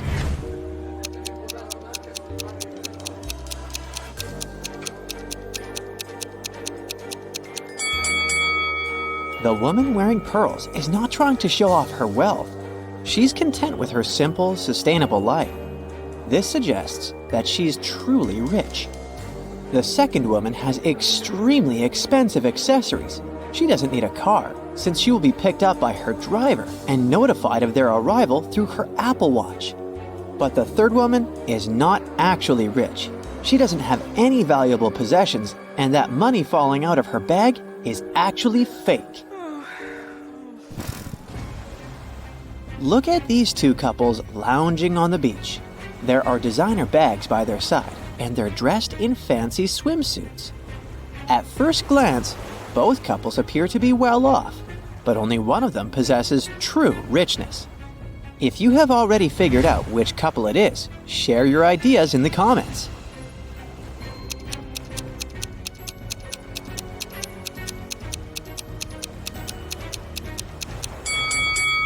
The couple on the left have some fake items. If you look at them attentively, you'll notice that the logos are written incorrectly. They're also pale. Can it be because they have to work all the time and go on vacation just once a year?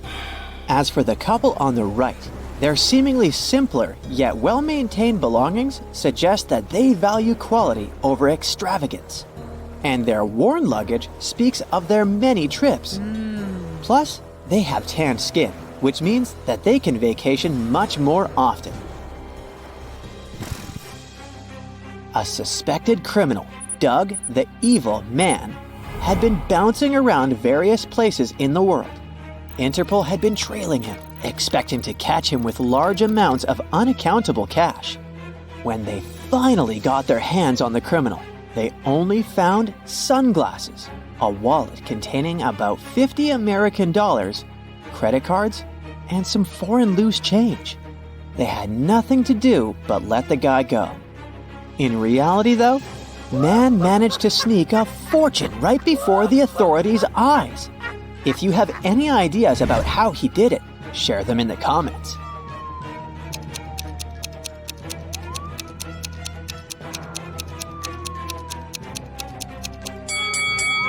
These foreign coins were actually extremely rare and incredibly expensive ancient coins. Detective Stanwyck came to Mr. Pennyroll's house to investigate a crime. Mr. Pennyroll claimed he had been kidnapped by bank robbers when he had arrived to open up the bank where he was the assistant manager. They made him open the safe and give them the money. They told the man to drive them to his house. They wanted to get his wife's jewelry too. Oh my God! While they were on the way, one of the criminals moved the money into a paper bag and threw the bank bag out of the window. When the car stopped at the red light 2 blocks later, the banker managed to escape. The detective decided to follow the route back to the bank to look for clues. At one point, Mr. Pennyroll shouted that he saw the empty bank bag, and a few minutes later, he pointed at the red light where he managed to escape. When they arrived at the bank, Detective Stanwyck arrested Mr. Pennyroll for a false report. Have you noticed a problem with the banker's story? Then tell us in the comments below.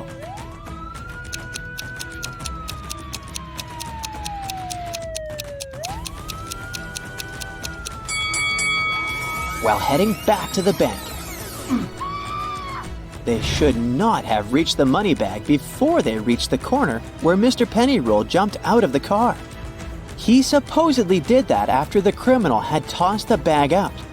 If this story was true, the detective and banker would have passed the corner first and the money bag next on the way back to the bank. Now, there's a truly mysterious case for you. Chelsea walked up to a parked taxi, handed the taxi driver a $20 note, and walked away.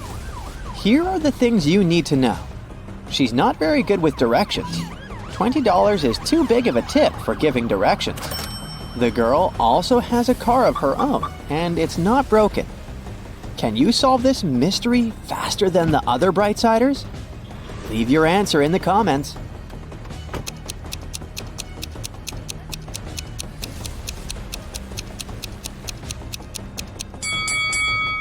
Chelsea was lost and paid the taxi driver to take her to her destination. She followed him in her own car. Look at this picture very attentively. Can you spot a thief and explain your choice in the comments below the video?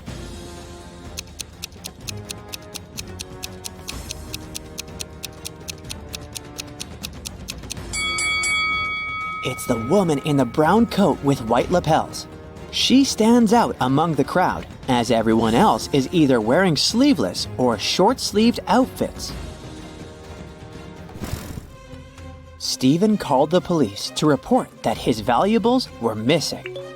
When the police arrived, the man told them he had gone on a camping trip alone. He just got there and set up his tent when it started raining heavily. He hurried to get some dry firewood and left his bag with his wallet and all the documents inside the tent. When he came back, everything was gone.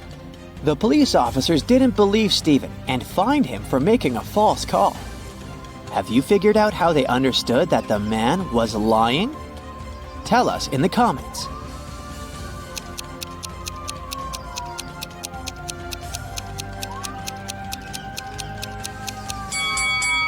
Stephen said he had set up the tent before it started to rain. But then, why is there a big puddle inside? Tom vanished at around 10 p.m. on Friday in the fall. A police officer questioned his 4 friends. She suspected that one of them had something to do with the guy's disappearance. She asked each of them what they had been doing at that time. Adam said he had been choosing an outfit for a date. Daniel was getting ready for a party that was going to take place at his apartment. Sophia said she had been relaxing by doing yoga before her night shift at work. And Jake was watching birds in the park. After questioning the suspects, the police officer arrested one of Tom's friends. If you know who she detained, write it in the comments.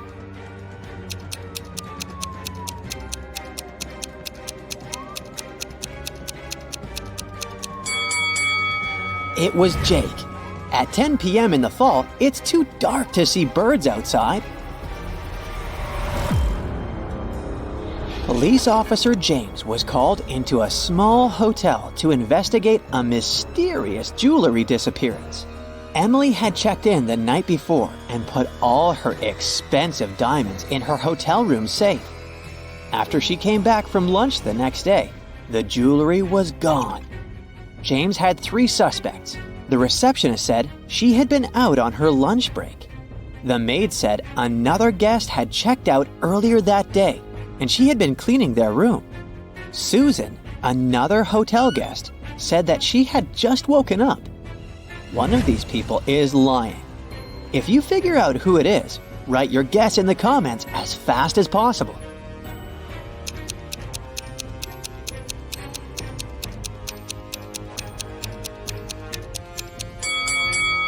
It's Susan. She said she had just woken up, but look at her bed. The maid had already made it. Joan came home one evening and discovered that someone had robbed her house. When the police arrived, they went to question the neighbors. Victoria said that she had been visiting her friend who lived 2 blocks away. She came home a couple of minutes ago. Peter said that he had been ill.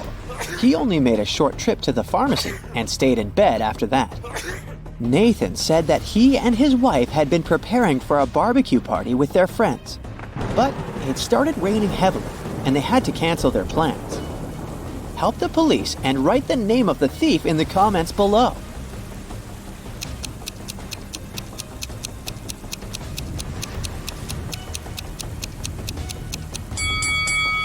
It was Victoria. It was raining, and she said she had just come home. But look! Her hair, clothes, and the umbrella, which is standing near the door, are absolutely dry. Tyler was going to his friend's place in the evening when a stranger in a black mask captured him. The next thing the guy knew, he was in a large room, locked in a cage. There were 3 levers in the wall next to the cage. If he pulled the first lever, he would let hungry lions into the cage. The second lever would flood the cage with water. And the third lever would activate a special mechanism that would make the top of the cage move down towards the bottom, crushing everyone and everything inside. Which lever should Tyler pull to survive? Share your choice in the comments.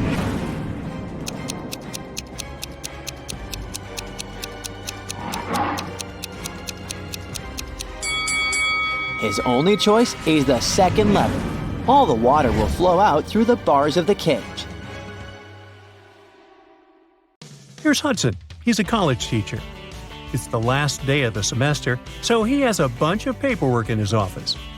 Suddenly, someone turns off the electricity in the entire building. Hudson goes to the basement with generators. There he sees a turned-off switch and 3 people standing next to it. They all say they didn't touch anything, but one of them is lying. The janitor says, "The lights went out when I came here to clean up." Rebecca says, "I'm a new student. I got lost in the corridors and accidentally got here." And Nick says, "I'm a last-year graduate. I came here to find a toy owl, a souvenir I had hidden here many years ago." Who's lying?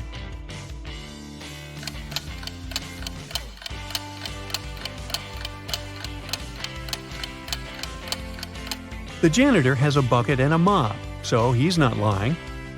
There's a toy owl in the corner of the room, so Nick is telling the truth. Rebecca is lying.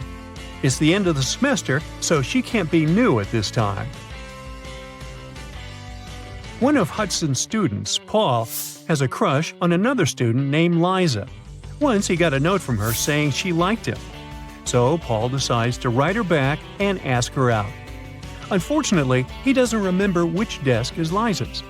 There are 2 possibilities. Can you guess which desk is the one he needs?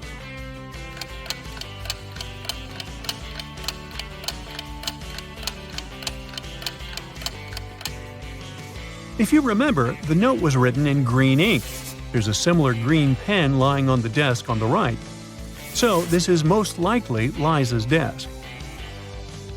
After classes, Hudson is leaving the building and faces a group of his students. They ask him to take their picture. Can you spot an odd detail in the resulting shot?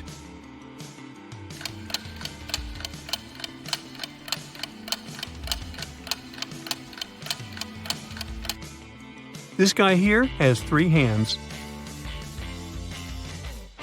Liza and Paul are having fun outside during their winter break.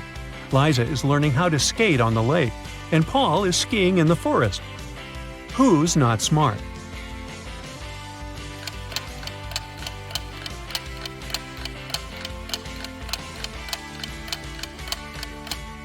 Liza.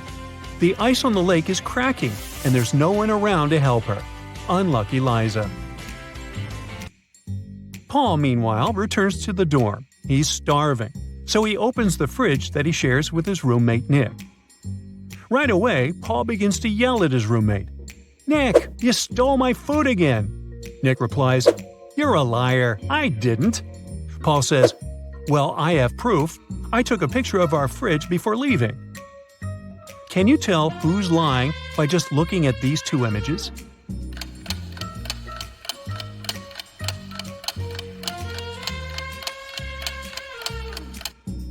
Take a closer look. The shelves are signed. These 2 shelves are Nick's and the other 2 Paul's. These 3 items disappeared from Paul's shelves. This means that the liar is Nick and it's time for a new roommate. Meanwhile, Liza and Paul are having a date tonight. Apparently, the lady on the lake survived the cracking ice. But Liza's dorm is situated on the opposite side of this maze. Can you help Paul pass through this labyrinth to meet his date?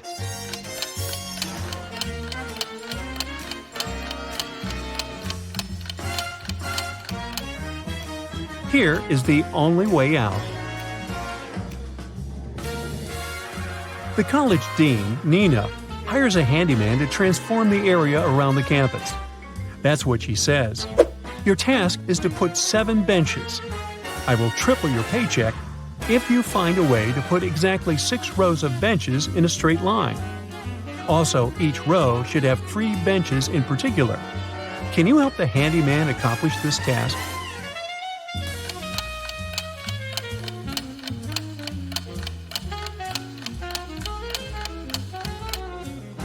He should put 3 benches as the vertices of an equal triangle.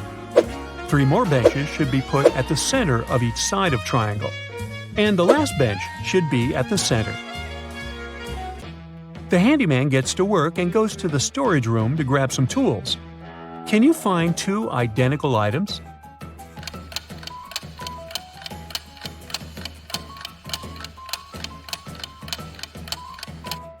Hey, here they are.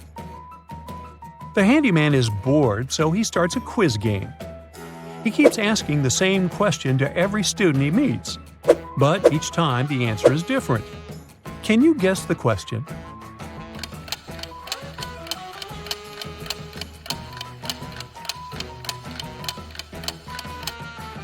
The handyman's question is, "How are you doing?" Hudson's teenage daughter, Jill, failed a test. So he makes her stay at home and study instead of going to a friend's birthday party. Meanwhile, Nina's teenage daughter, Jules, got sick. So she spends the entire day in her bedroom instead of going to the movies. Both daughters come down to dinner at 7 o'clock. Which parent was deceived?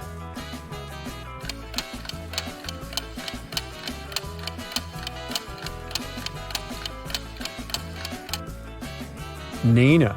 Take a look at the window. It's raining heavily. Jules has wet hair and dirty water on the edges of her jeans. It means she was outside. Uh-oh, liar.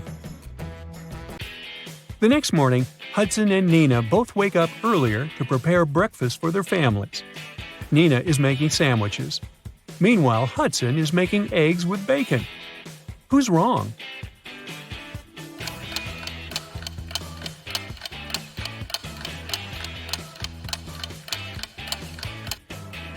Hudson. Oops, he forgot to turn on the stove. Hudson is walking to work through his favorite park and sees this scene. Can you spot what's wrong in this picture?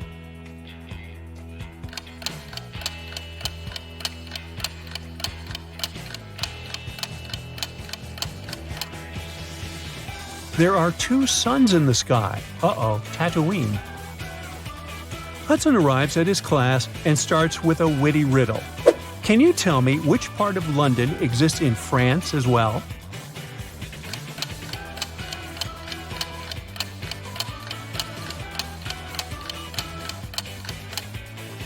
The correct answer is the letter N. A huge drama is taking place in a diner next to the college campus. The owner of this place screams, "Where's my money? It's 30 minutes till the end of the working day." But there's no money in the cash register. 3 employees have been working today, but they swear that they haven't touched the money. They say there have been no customers today. The boss doesn't believe them. He studies the employees, trying to spot the thief. Liza is wearing a pair of stylish sunglasses and brandy clothes. Mike is also wearing some costly designer clothes and an expensive phone. Robin is wearing a regular dress and fake jewelry. Who took the money?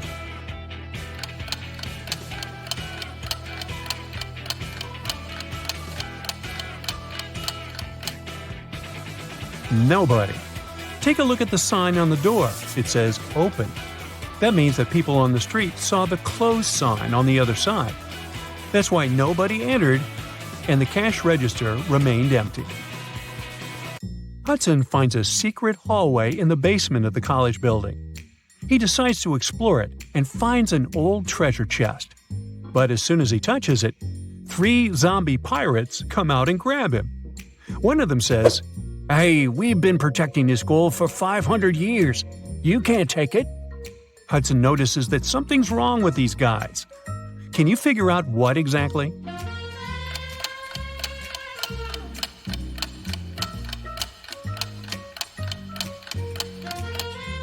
Well, they seem fake. This zombie is wearing sneakers. The second one has a phone in his pocket. And the third zombie has a price tag attached to his saber. Ah, busted. Molly is very nervous. She met a great guy online, and today they're having their first offline date. They have never seen the pictures of each other. Their date will take place in an old part of the campus at night. Molly arrives at the meeting point and sees 2 guys. The first one says, "It's a weird place for a date, but I'm glad to see you." And the second guy says, "It's me. I couldn't wait to see you. You're even more pretty than your photos." One of them is Molly's date, while the other one a dangerous criminal. Can you guess who is who?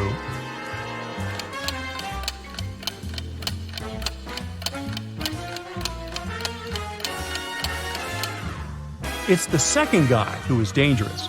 He mentioned photos, but Molly didn't send her online crush any pictures of herself. Therefore, the first guy is her date. Molly and her date want to go to a local nightclub, but the guard can't let them in without a password. He gives the guys a hint. The more places I go, the less you can see. Who am I?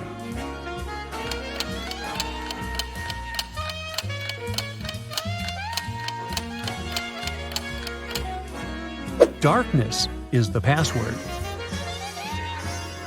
It's a beautiful weekend day. Nina is working in her garden. Suddenly, someone attacks her from behind and she faints. Later that day, she gets better and talks to the police. Nina suspects one of her neighbors. Some of them don't really like her. Officers question 3 suspects. Bill says, "I've been planting trees with my daughter all day long." Sabrina says, "I was just peacefully watering my gorgeous flowers and continue to do so." Luke says, "I rarely leave my house, so I don't even know this woman." Who's suspicious?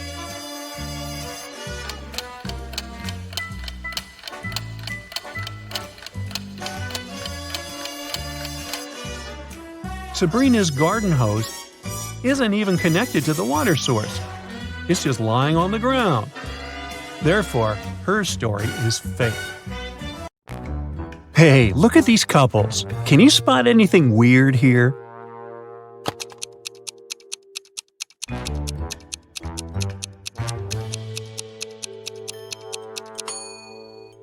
Seems like the only real wife is the one on the right. She looks grumpy, but she is authentically human. Meanwhile, the lady on the left must be a robot. Just look at her legs. A local bank's money was stolen right in the middle of the day. But no one noticed that. Several days later, the room where the money used to be stored was found completely empty. There was just one note saying 7718. The police arrested 3 suspects, Bill, Jeff, and Cody. But the officers didn't know which of them was guilty. They invited a famous detective to crack the mysterious case. And the detective managed to decipher the note immediately. Can you do it too?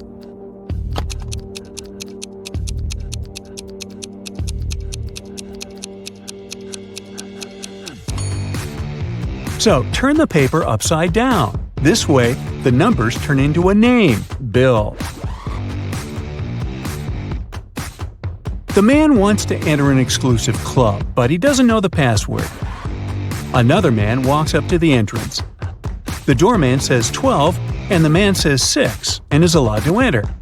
Another man approaches. The doorman says 6, the man says 3, and the doorman lets him in. Thinking he's heard enough, our guy walks to the door. When the doorman says 10, he says 5. But he isn't allowed to enter. What should he have said?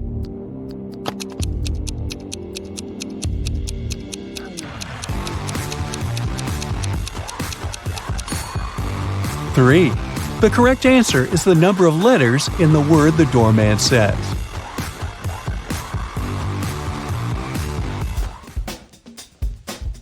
Martin was a robber. One day he was trying to escape from the police after robbing a bank. He had 3 gold bars in his arms, each weighing 20 pounds. Ooh. The only way to get away was to cross a bridge, which could only support 220 pounds. The 3 bars of gold weigh 60 pounds, and Martin weighed 180 pounds. Could he cross the bridge without getting rid of any of the bars?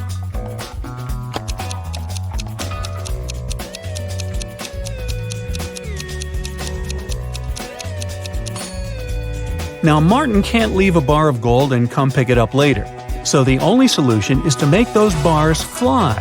To make it happen, Martin must juggle them.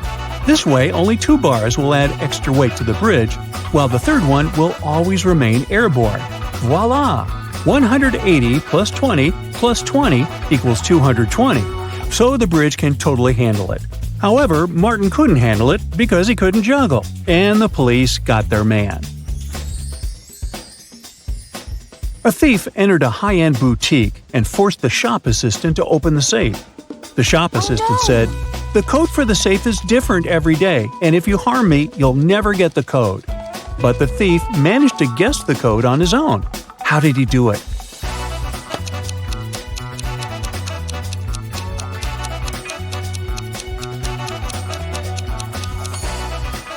The thief was smart. The code to the safe was the word "different," just as the shop assistant said. A wealthy businessman, Mr. Ben Swift, was taken away and locked up in a dark room. His phone had almost no charge. He could only send one message. He knew that someone could be spying on his phone, so he decided to send a message with a code to a high school friend, John Smith, who had a detective agency. He remembered that in high school, they would cipher messages to each other, replacing each letter with the one to the left. So he sent this. Can you guess what it means?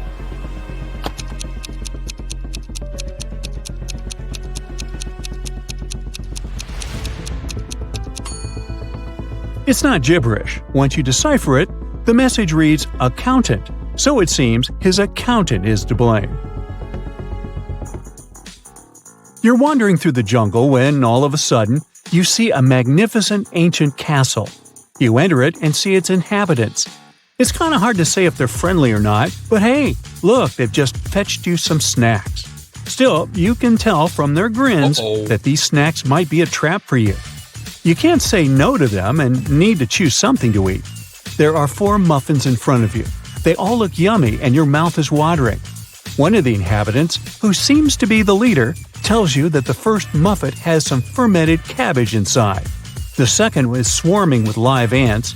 The third has mud instead of chocolate cream. And the fourth one has ackee fruit inside. So, which dessert should you opt for?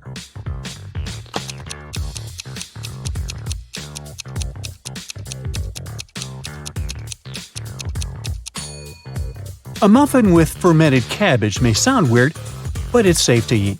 You've tried fermented cabbage, aka kimchi, before and you loved it. For those who love unusual stuff, the fourth muffin is okay too. Ackee fruit is delicious when cooked properly. As for the ants and mud muffins, I'd pass. Lucy is a nail technician.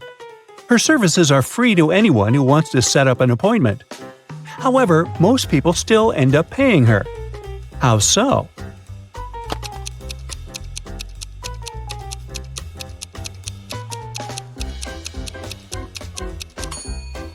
Lucy only does one hand for free, so most people who come end up paying the full price. They don't want to look weird with their nails done only on one hand. Poor Kathy lived with a stepmother and 3 wicked stepsisters. Her dream was to go to a lit party, which she had been waiting for a year. Her stepmother, Eveline, never let Kathy go anywhere. But this time, Eveline decided to let Kathy go as soon as she had finished with all her tasks. The stepmother asked Kathy to bring her some water, but she gave her a colander to carry the water. How can Kathy bring the water if she has nothing but a colander?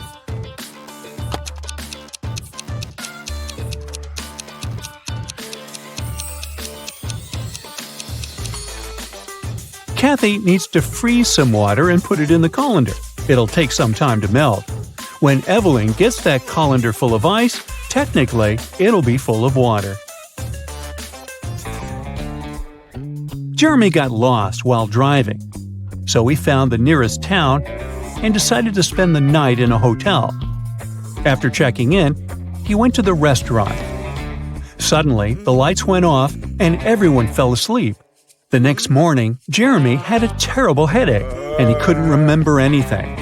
Look at these 2 photos. They were taken before and after the lights went out. Can you guess what happened?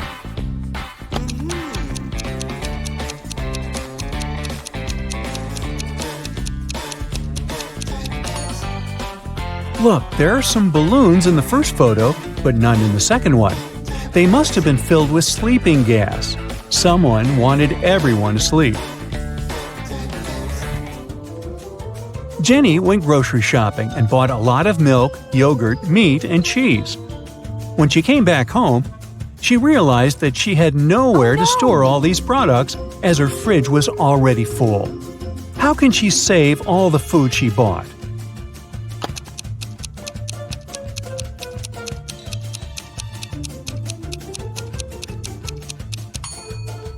Jenny needs to revise the stuff in her fridge. Look, there's a pack of rice, some chips, and even cookies. These products don't need to be stored in the fridge. Once she takes them out of the fridge, she'll have enough space to store the dairy products and meat she bought. Twiggy's got her 2 piggies. Alex grooves with his 2 wolves. And Tony has a pony. They're all on the shore of a vast and dangerous river. They need to get across, and there's only one small raft nearby. But it's not as simple as it might seem. There are 5 rules the guys need to follow. Rule number 1, the raft can only carry 2 of them. Number 2, only humans can row. Number 3, the piggies can't ride with Alex unless Twiggy is around. Number 4, the wolves can't ride with Twiggy without Alex. And finally, number 5, the pony can only ride with Tony. How can they all get across?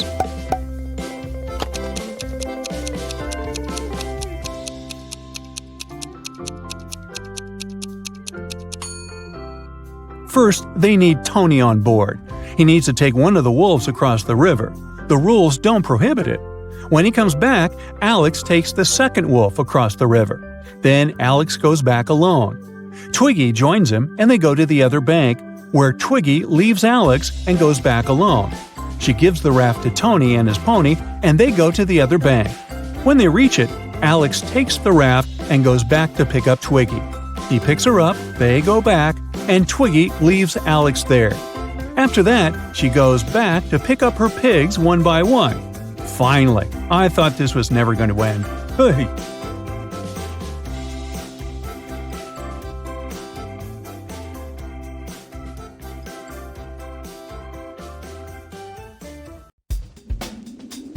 On a winter day, a man was standing in the middle of someone's front yard. The person stayed there for several weeks without moving, and the owner of the yard didn't mind. Eventually, the man left. Who was the man?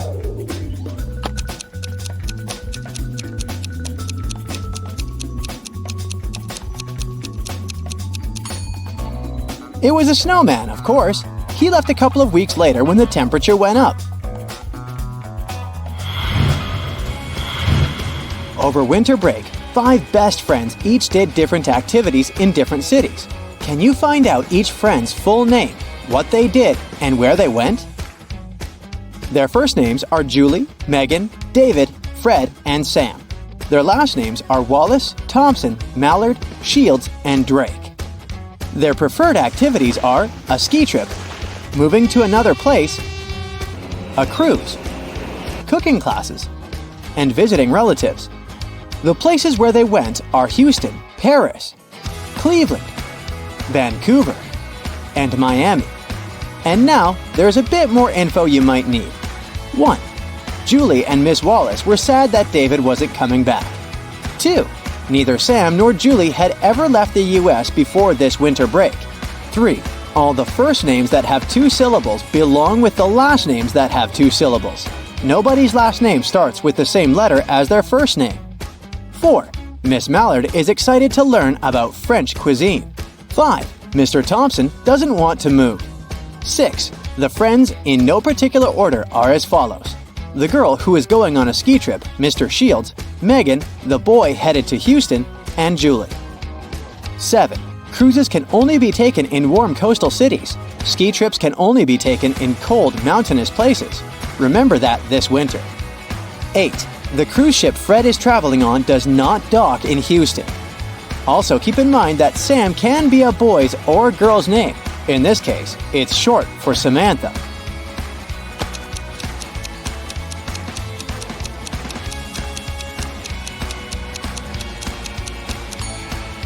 Julie Mallard takes cooking classes and she went to Paris. Megan Wallace moved to Cleveland. David Thompson visited his relatives in Houston.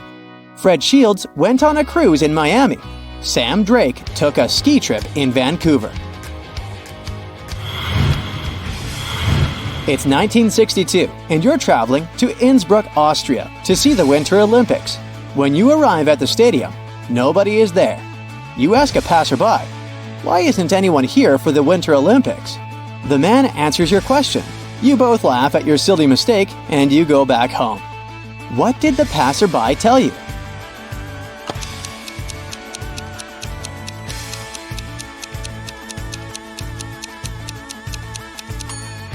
He told you that the Winter Olympics wouldn't start until 1964. There are a few airplanes on the island. The tank of each airplane contains just enough fuel to fly halfway around the world. Any amount of fuel can be transferred from one plane to another while in the air. The only source of fuel is on the island. It's assumed that all the planes burn fuel at the same rate and fly at the same speed. What is the smallest number of airplanes needed to ensure that one plane flies all the way around the world? All the planes should return safely to the island.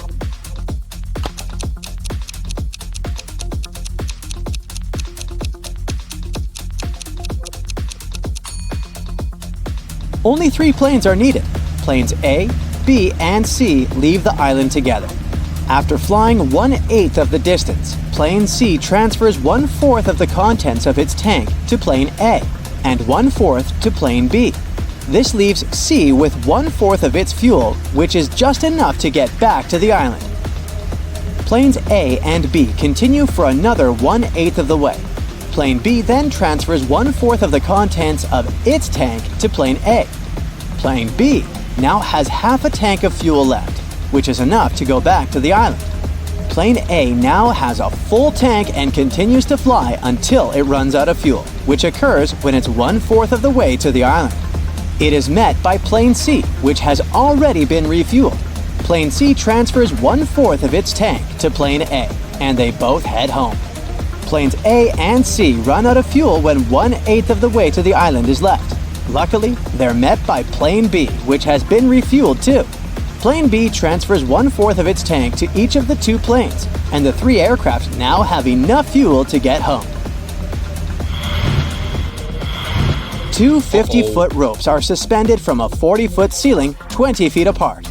You have only a knife. How much of the rope can you steal?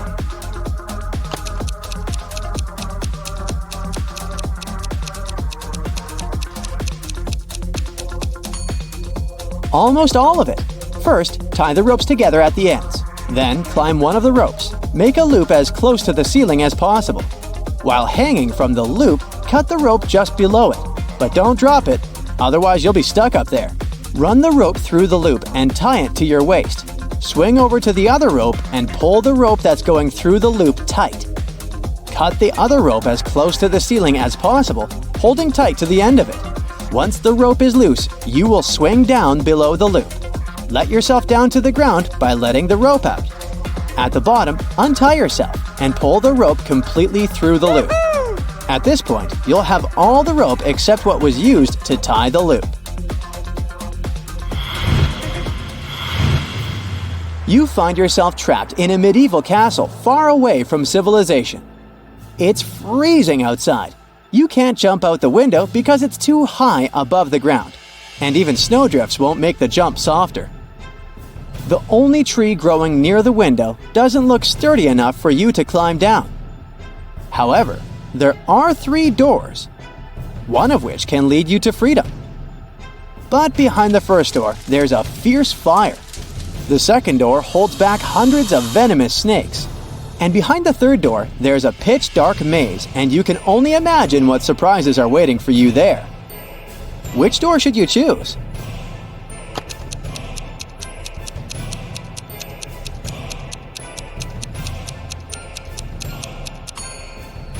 The third one.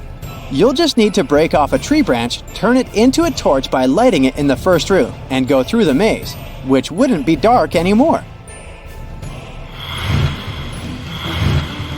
When Mary came to work after a winter break, she realized that the office had been robbed. Oh, no! The night guard said he had been patrolling the building when he'd heard suspicious noises. When he got there, he saw that the office door was wide open, and so was the safe. The man also added that he had looked out of the window and noticed someone get in a car. But the sun blinded him, and he didn't manage to see who it was. Mary instantly called the police. Why?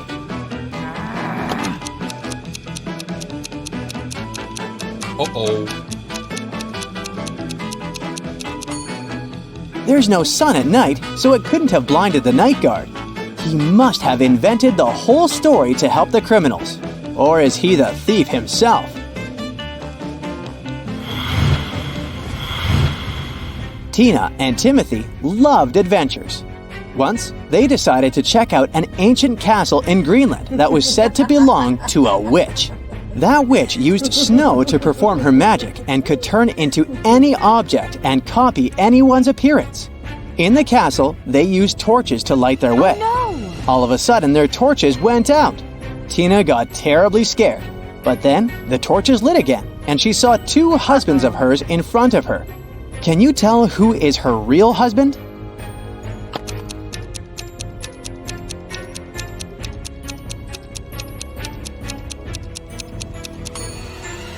It's the man on the right. He has 5 fingers, like a regular human. The man on the left has 4 fingers, so it must be the witch. An anonymous person called the police and told them that a notorious criminal had come back to the town. The next day, they called the police once again to report the screams they had heard. They had been coming from an abandoned house. The police rushed there. They broke in and saw 3 tied-up men. They figured out that one of them must have been the criminal. One of the officers said that he knew exactly who the criminal was. Can you spot them?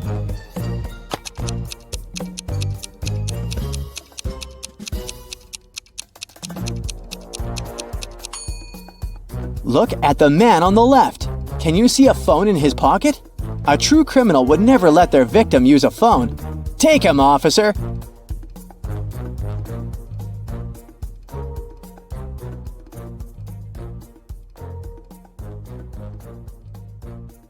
Jenny went to her favorite coffee shop and bought a latte. After she put her stuff and her coffee on the table, she went to the restroom to wash her hands. But when she came back, her latte was gone. There were only 3 other customers in the cafe. Can you help Jenny figure out who drank her coffee?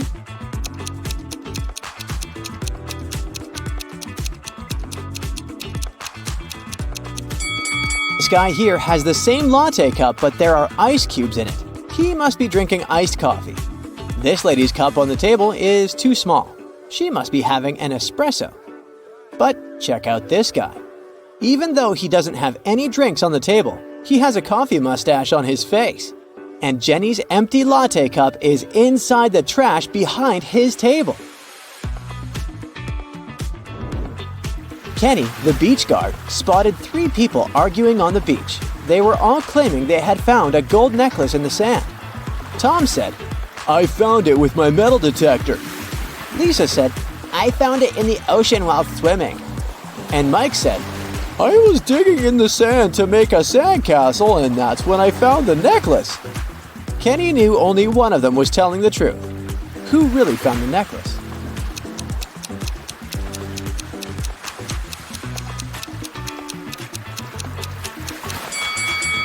Tom said he found the necklace with his metal detector, but it's turned off. Lisa said she found the necklace while swimming, but it's dry, unlike Lisa's swimsuit. So it couldn't have just come out of the water. That means Mike is telling the truth. Greg was taking a stroll in a busy park, but then he realized his wallet had disappeared. He remembered 3 people had bumped into him earlier, and one of them must have stolen his wallet. The police brought all 3 of them to the station. The first lady said, "It wasn't me. I have no pockets to hide the wallet." The second lady said, "I was only chasing after my dog." And the third guy said, "Look at my pockets. I have nothing in them." Who took the wallet?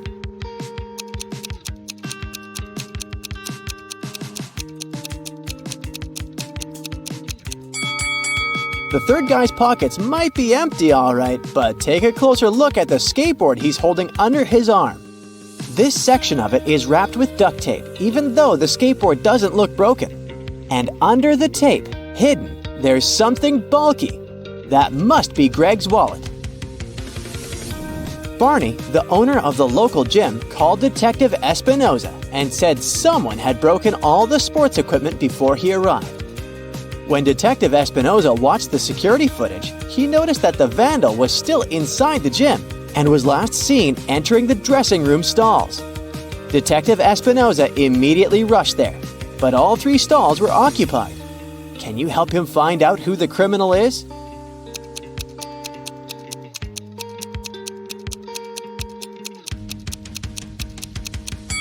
Take a look at the stall on the right. The small notice says it's out of order. Moreover, the lady inside it is either wearing underwear over her jeans or she just disguised herself in a hurry. So, the criminal is in the right stall. Bella went to the performance of a famous circus company. They were especially known for their skilled rope walker who never had any trouble during any of her performances. But right before she was about to step onto the rope, Bella shouted from the audience, "Stop the show!" Can you tell why?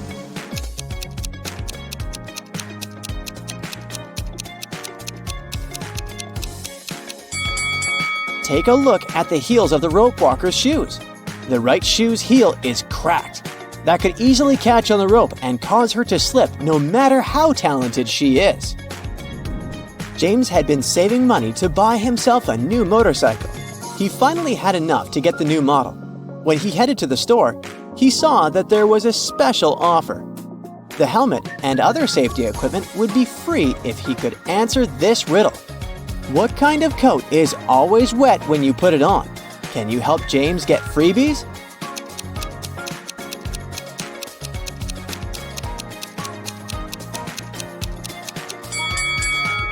The answer is a coat of paint. James couldn't wait to drive his motorcycle back home. However, on his way, he made a wrong turn and ended up at an unknown crossroad. Which path should he take?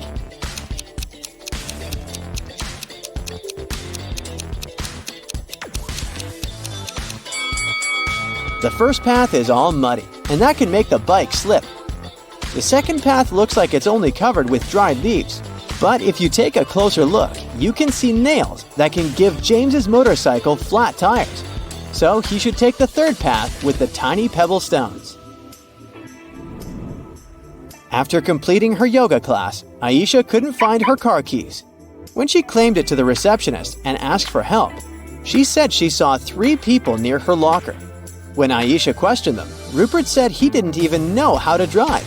Lily said she was living within walking distance of the studio, so she wouldn't even need to drive. And Alan said he only had his own car keys. Can you tell who's lying?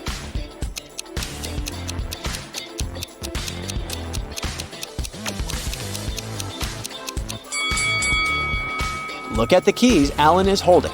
He said those were his car keys, but the keychain has Aisha's name on it. He has her keys. As Amy was hiking in the forest, she reached a crossroad on the trail. When she searched for her bag to check the trail map, she noticed it was gone. And now she didn't know which path to take. Can you help her?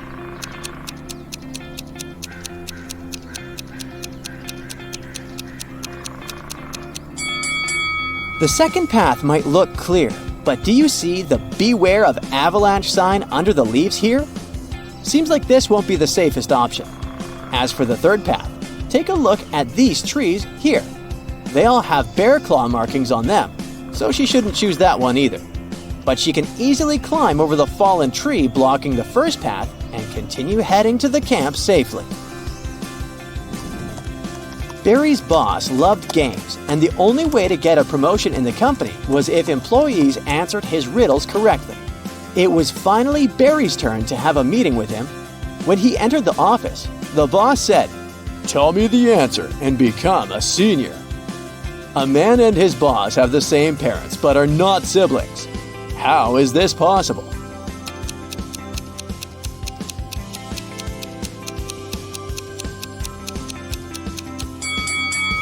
He is self-employed. Ben and his girlfriend Jessica were enjoying the carnival in town. That's when Ben spotted the Find the Odd One Win the Prize notice on one of the booths. The prize was a pearl necklace, and he wanted to win it for Jessica. The owner of the booth said Ben needed to spot the different wind-up toys on 3 different shelves. The first shelf had little bear toys moving around. Can you help him find the different one?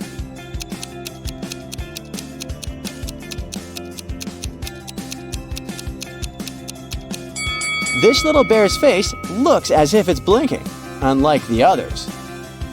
The second shelf was full of small wind-up robot toys this time. Which toy is different?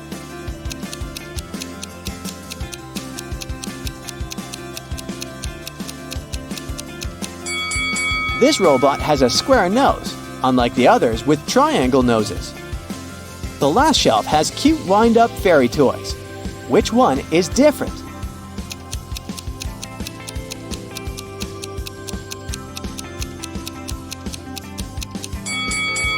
This fairy here has 3 wings.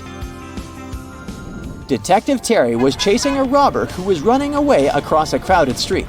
But just as he was closing in, a passerby momentarily blocked his view, and the robber vanished. At the end of the road, there were only 3 shops where the robber could be hiding. Take a look at the display windows of each one. Can you spot him?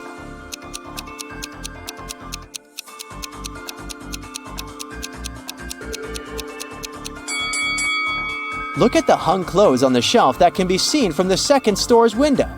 Can you spot a glimpse of the red sneakers matching those worn by the robber? He's hiding in there.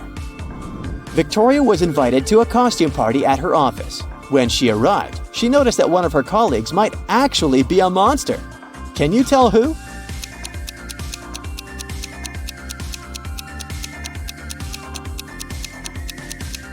Take a look at the guy wearing a superhero costume. Both of the gloves he is wearing are left-hand ones. Now, Bella and Ella are preparing for an epic party. Can you figure out who's not very smart?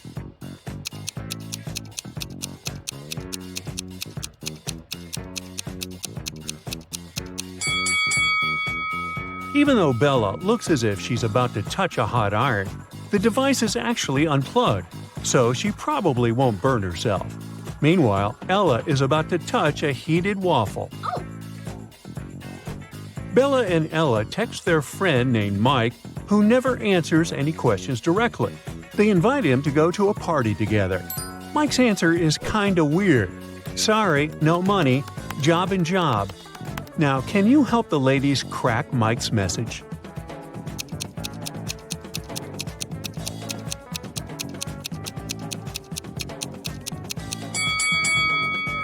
Mike said he had no money because he was in between jobs.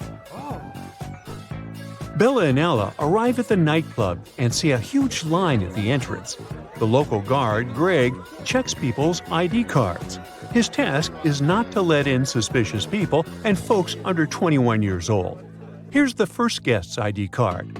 What do you think? Can you help Greg decide if he can let this visitor in?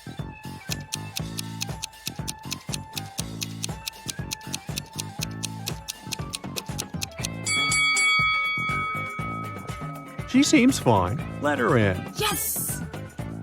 Here's the next guest. What do you say?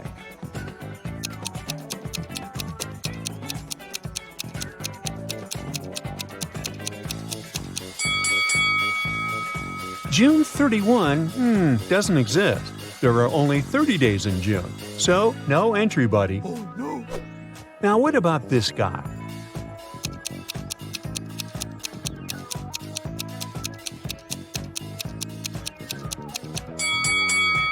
Something's wrong with his birth date as well. There was no February 29 in 1977. That wasn't a leap year. And what about this lady's ID?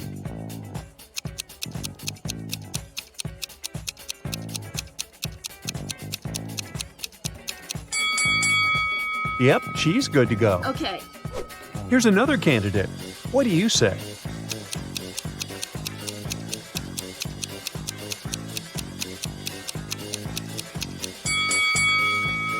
Well, he's 22, so he seems fine. Finally, Bella and Ella enter the club building, but they take a wrong turn and get lost. Finally, they enter an old-fashioned two-story hallway with a beautiful fountain in the middle of the room. That's when Bella and Ella realize that they are not alone. There are many ghosts here. Can you figure out the exact number?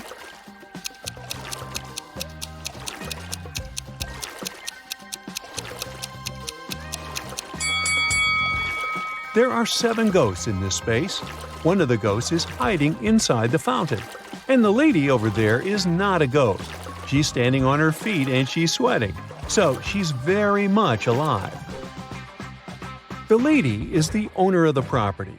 She says, "To get out of this place, you have to crack the following puzzle." Can you help Bella and Ella figure out what number is hiding under the question mark?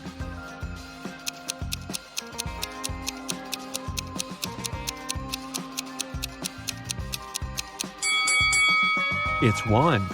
5 equals 1 because 1 equals 5. That was mentioned earlier in the equation. Bella and Ella are very hungry. Finally, they get to the party and see 2 tables with snacks. Although they look identical, there are 5 differences between them. Can you spot those details? Feel free to pause the video if you need more time.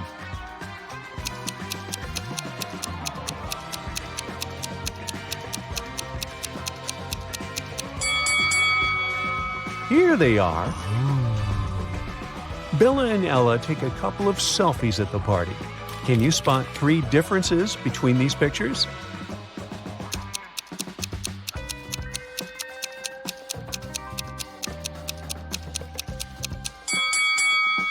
Ah, 1, 2, and 3. Bella goes to the dance floor, and Ella stays on the sofa. After a while, Bella returns and finds no Ella, only a creepy note on the sofa. "We have imprisoned your friend in the middle of this labyrinth. Go save her before it's too late." Bella approaches the labyrinth entrance. She's worried that once she walks in, she won't be able to find her way out. Oh my god. How can she escape the labyrinth without getting lost and wasting too much time?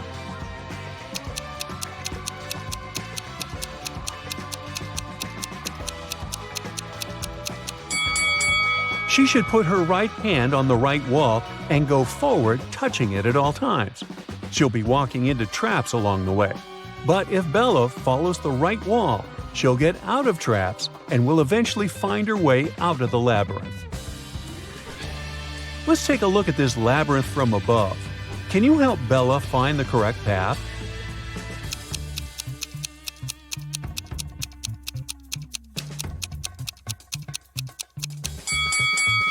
Here's the only route leading to the final destination. Bella manages to find Ella in the center of the maze. Suddenly, a secret door opens, and a creepy voice announces, "You can use this elevator to leave, but first, you have to enter a 4-number passcode to turn it on." Can you help the ladies crack the code?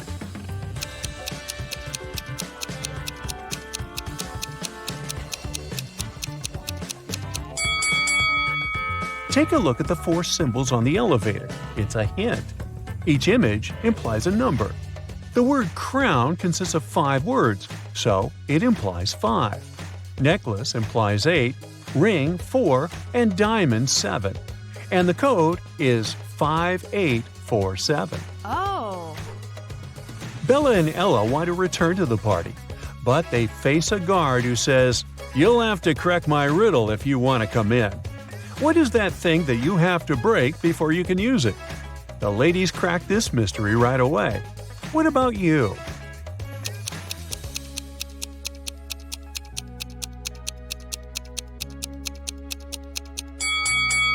The correct answer is an A. Yes! Bella and Ella are walking down the corridor. They face a locked door. There are 5 buttons on the door, but only one of them will let Bella and Ella pass. If they choose the wrong one, the door will get blocked forever. Can you help them choose the correct button?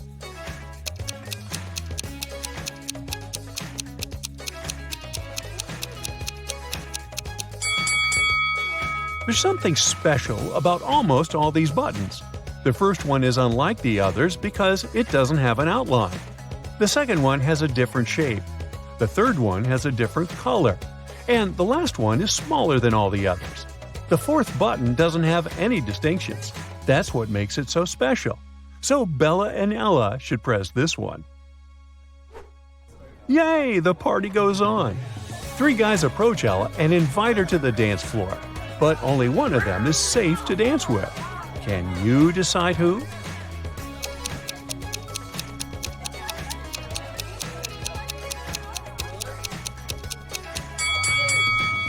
The first guy has too many spikes on his clothes. He might accidentally scratch Ella. And the second guy is a sorcerer. He has a love potion in his pocket, so he can't be trusted either. Therefore, Ella should pick the third guy. Bella takes a picture of Ella on the dance floor. She freaks out right away. Oh my god. Why?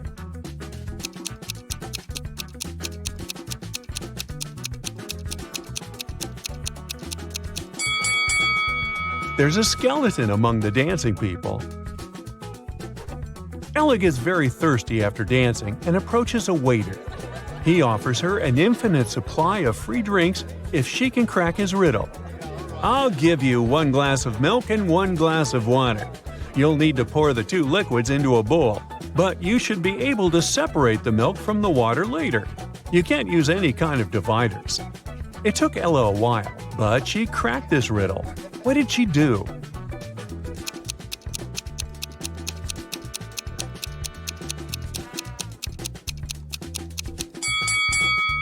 She poured all the water into a bowl and froze it. After that, she added the milk. Oh. Finally, Bella and Ella leave the party and enter a supermarket to grab some snacks. They see 2 ladies. One of them is married to their friend Mike. Can you guess who?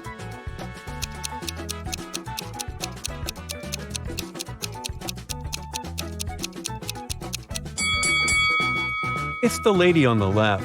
Her shopping cart contains shampoo for men's hair and beard.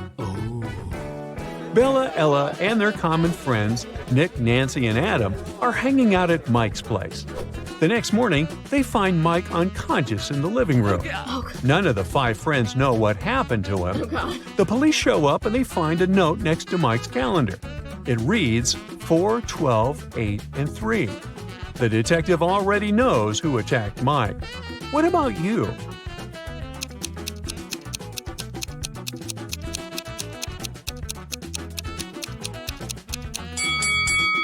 It was Adam.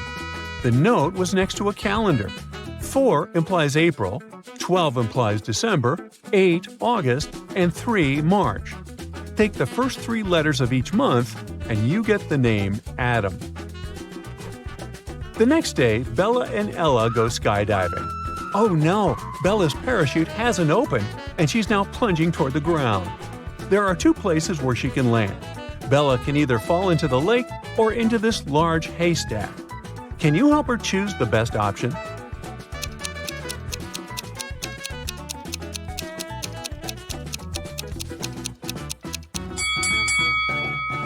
Bella should try to fall on the hay. Can you see those creepy crocodiles hiding near the lake? Bella manages to land safely. She meets Ella and they go camping. Unfortunately, Ella gets bitten by a snake, and Bella is trying to suck the venom out of her leg. Mike is also on the trip. Suddenly, he spots a Black Widow spider on his arm. Who's in a bigger danger, Bella or Mike?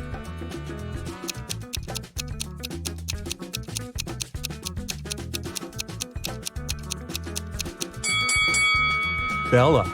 If she has any scratches in her mouth, the venom will get inside her bloodstream. As for Mike, Black Widows rarely bite people, and the bites are rarely fatal.